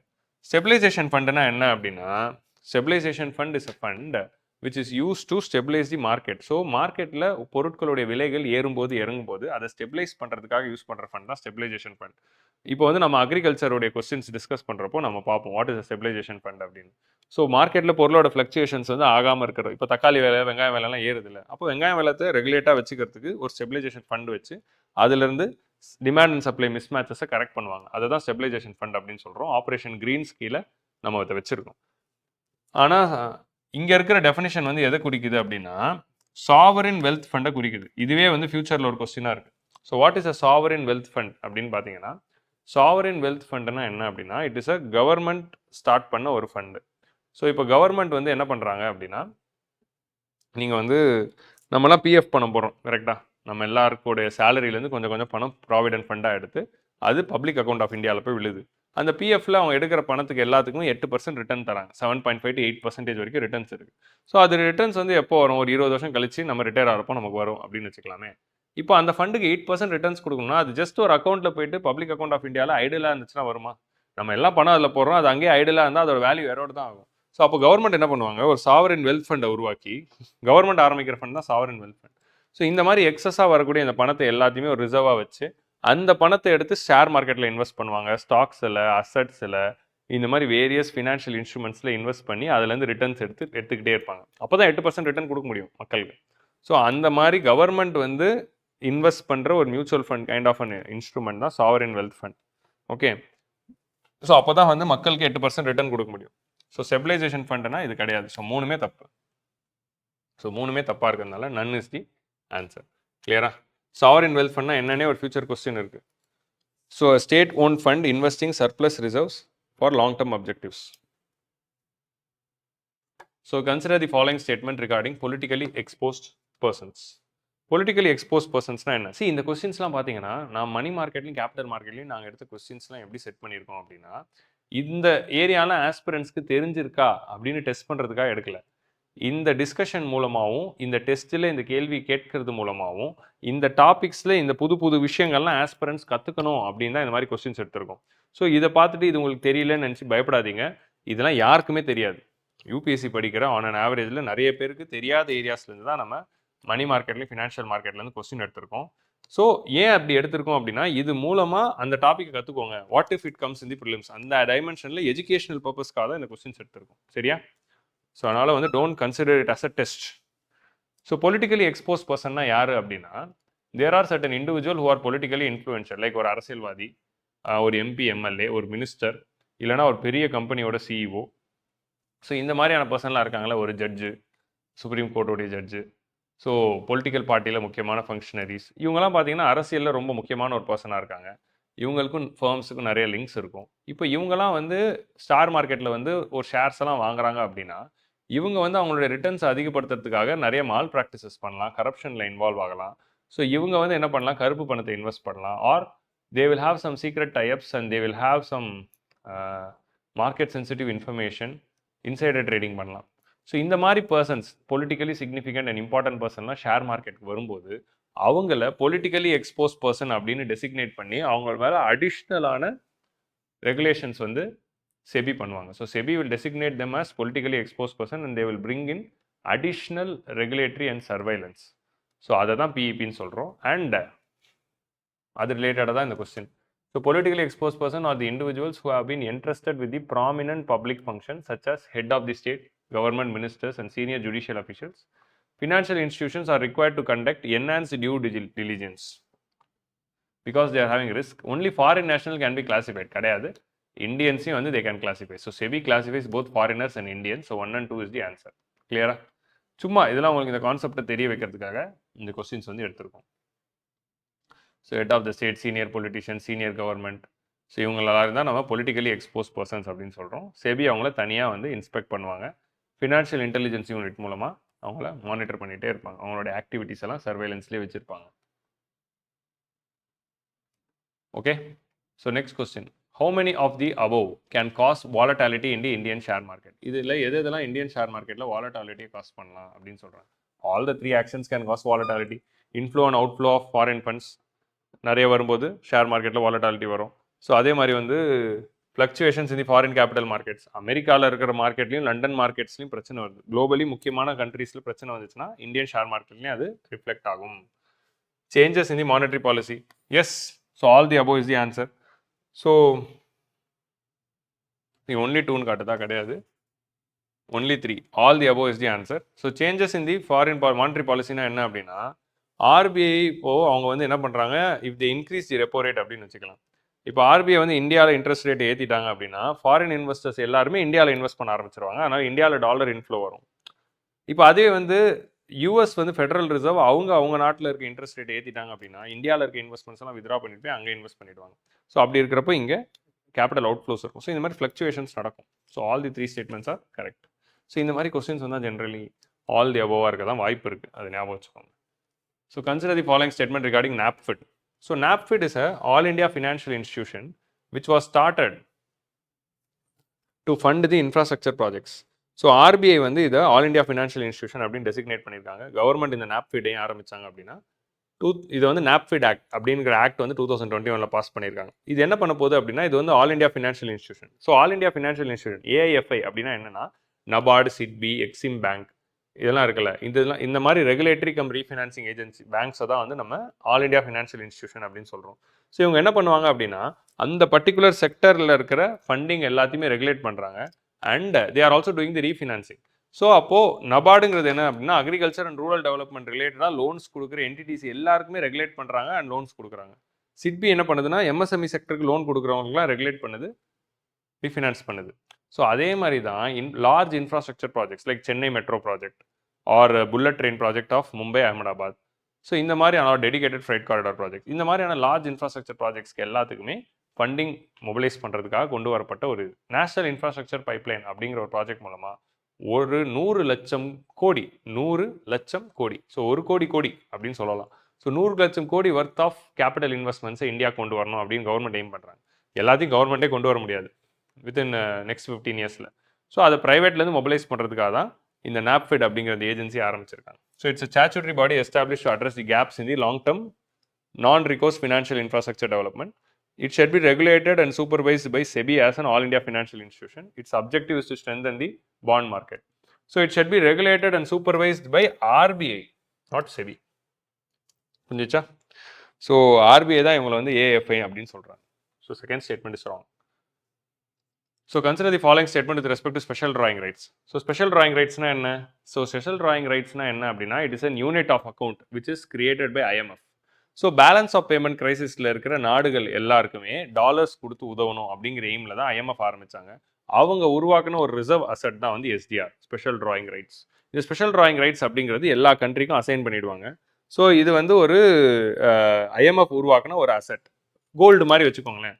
இப்போ அவசரத்துக்கு உங்களுக்கு பணம் வேணும்னா கோல்டு எடுத்து விட்டால் டாலர்ஸ் வரும்ல, அந்த மாதிரி வந்து SDR எடுத்து விட்டாலும் எந்த கரன்சியில் உங்களுக்கு வேணுமோ அந்த கரன்சியில் வாங்கிக்கலாம். So IMF allocates SDR to all the countries.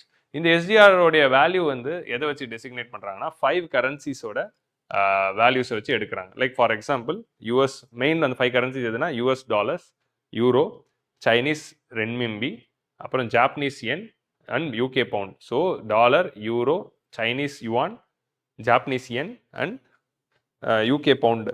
இந்த 5 கரன்சியோட வேல்யூவோடைய ஒரு ப்ரொபோர்ஷன் தான் இந்த எஸ்டிஆரோட வேல்யூ டிரைவ் ஆகுது. இந்த எஸ்டிஆர் வந்து இப்போ எப்படி அப்படின்னா, இப்போ வந்து எல்லா நாடுகளுக்கும் எஸ்டிஆர் அலோகேட் பண்ணுவாங்க. இப்போ வந்து ஸ்ரீலங்காவுக்கு ஒரு 50 எஸ்டிஆர் கொடுத்துருவாங்க, இந்தியாவுக்கு ஒரு 100 எஸ்டிஆர் கொடுத்துட்டாங்கன்னு வைங்களேன். இப்போ ஸ்ரீலங்காவுக்கு இமீடியட் 10 பணத்தட்டுப்பாடு வருது. ஸோ ஸ்ரீலங்கா என்ன பண்ணலாம் அப்படின்னா, டக்குன்னு அவங்களோட 50 எஸ்டிஆர்லேருந்து ஒரு எடுத்து என்ன பண்ணலாம் அப்படின்னா, ஒரு 10 எஸ்டிஆரை வந்து இந்தியாவுக்கு கொடுத்து அதுலேருந்து டாலர்ஸ் எக்ஸ்சேஞ்ச் பண்ணிக்கலாம். So they will immediately take some 10 SDR and they can sell it to India and they can get dollars in return. So அந்த எஸ்டிஆர் வேல்யூக்கு நிகரான டாலர்ஸ் எவ்வளோ அது வாங்கிக்கலாம். இது மூலமாக என்ன ஆயிடுதுன்னா, ஸ்ரீலங்கா கிட்ட இருந்தால் 50 எஸ்டிஆர் 40 எஸ்டிஆர் ஆயிடுது, இந்தியா கிட்ட இருந்த 100 110 ஆயிடுது. ஸோ ஐஎம்எஃப் அலோகேட் பண்ணதுலேருந்து உங்ககிட்ட இருக்கிற ஹோல்டிங் வந்து எக்ஸ்ட்ராவாக இருந்துச்சுன்னா ஐஎம்எஃப் உங்களுக்கு இன்ட்ரெஸ்ட் கொடுக்கும். ஐஎம்எஃப் அலோகேட் பண்ண அந்த அலோகேஷன் ஸ்ரீலங்காவுக்கு 50 அலோகேட் பண்ணாங்க, இப்போ அவங்களுக்கு 10 குறைஞ்சிடுச்சு, 40 ஆயிடுச்சு. அப்போது ஸ்ரீலங்கா ஐஎம்எஃப்க்கு இன்ட்ரெஸ்ட் கட்டணும். ஸோ இந்த மாதிரியான மெக்கானிசம்ஸில் அவங்க எஸ்டிஆரை யூஸ் பண்ணிக்கலாம். ஸோ இதான் வந்து எஸ்டிஆருங்கிற concept. So SDR is interest bearing international reserve asset created by international monetary fund. It is not a currency nor a claim but a claim to freely usable currencies. General allocation of SDR is given based on quotas. IMF வந்து எல்லா நாடுகளுக்கும் ஒரு quota assign பண்ணுவாங்க. அந்த நாட்டுடைய GDP, அந்த நாட்டுடைய trade openness, how openly they are trading, அந்த எக்கனாமியோட stability and how volatile the economies and foreign exchange reserves எவ்வளோ இருக்குது, இதெல்லாம் வச்சு ஒரு கோட்டாவை முடிவு பண்ணி அந்த நாட்டுக்கு ஒரு கோட்டா கொடுப்பாங்க. இந்தியாவுக்கு 100, ஸ்ரீலங்காக்கு 50. நான் எக்ஸாம்பிளுக்கு தான் சொல்கிறேன், that is not the exact allocation, ஒரு எக்ஸாம்பிளுக்காக நான் சொல்கிறேன். So that is STR. So இந்த எஸ்டிஆரை எக்ஸ்பிளைன் பண்ணுறதுக்கு ஒரு பெஸ்ட் வீடியோ உங்களுக்கு வேணும் அப்படின்னா, ஸ்பெஷல் டிராயிங் ரைட்ஸ் ஐஎம்எஃப் அப்படின்னு யூடியூப்பில் சர்ச் பண்ணுங்கள். ஐஎம்எஃபோட யூடியூப் சேனலில் ஒரு 6 minutes வீடியோ இருக்குது. அந்த வீடியோ பார்த்தீங்கன்னா ஃபுல்லாக புரிஞ்சிடும். So consider the following statement regarding major multilateral development banks. Okay, USA is having the largest shareholder in the World Bank. Yes, that is true. World Bankலேருந்து USA எப்போ வெளியே போகுதுன்னு தெரில, ட்ரம்ப் வந்துட்டா என்ன வேணால் நடக்கலாம். So US is having the largest shareholder in World Bank, that is true. Japan is the largest shareholder in NDP. New Development Bankங்கிறது BRICS ஆரம்பித்த ஒரு பேங்க். ஸோ பிரிக்ஸ் ஆரம்பித்த ஒரு பேங்க்னால all the 5 BRICS countries are having equal share holding. So அதனால் வந்து அதில் வந்து ஜப்பானுங்கிறது மெம்பரே இல்லை. ஸோ அதனால் second statement is wrong. So new development பேங்க்கில் பார்த்தீங்கன்னா வெறும் பிரிக்ஸ் கண்ட்ரிஸ் தான் இருக்கணும்னு அவசியம் இல்லை, பிரிக்ஸை தாண்டி நான் பிரிக்ஸ் கண்ட்ரிஸும் அதில் மெம்பர் ஆகலாம். ஸோ அப்படி வந்து apart from this 5 BRICS countries, ஆறாவதாக யார் ஷேர் ஹோல்டிங் வச்சிருக்கா அப்படின்னா பங்களாதேஷ் வச்சிருக்காங்க. Bangladesh is not a BRICS country but it is a member of NDP. They are having the next share holding. China is the largest share holder of Asian development bank. அதுவும் தப்பு. Asian development பேங்கோடைய largest share holder வந்து USA and Japan, both having some 15% share holding. It's not China. So only one is the answer. So with this we are coming to the end of the part 1 of the video. So part 1 of the videoல நம்ம வந்து இன்னைக்கு முடிவுக்கு வரோம். இன்னைக்கு 40 question வந்து நம்ம discuss பண்ணோம். So இந்த டெஸ்ட் 14 எக்கனாமியோடைய டெஸ்ட் 2ல இருந்த 40 question from public finance, that is fiscal policy and financial and money markets, which is the most important areas for this year's prelims. So இந்த ஏரியாவிலேருந்து 40 கொஸ்டின் டிஸ்கஸ் பண்ணோம். உங்களுக்கு கான்செப்ட்ஸ் புரிஞ்சிருக்கும்னு நினைக்கிறேன். இதில் எந்த டவுட் இருந்தாலும் டிஸ்கிரிப்ஷன் கமெண்ட் செக்ஷனில் வந்து போடுங்க. அண்ட் உங்களுக்கு பார்ட் 2ஓட வீடியோ செப்பரேட்டாக வரும் ரிமைனிங் 40 கொஸ்டின்ஸ்க்கு. அதில் நம்ம எக்ஸ்டர்னல் செக்டரும் அக்ரிகல்ச்சரும் டிஸ்கஸ் பண்ணலாம். So I will meet you in the next video. Bye by.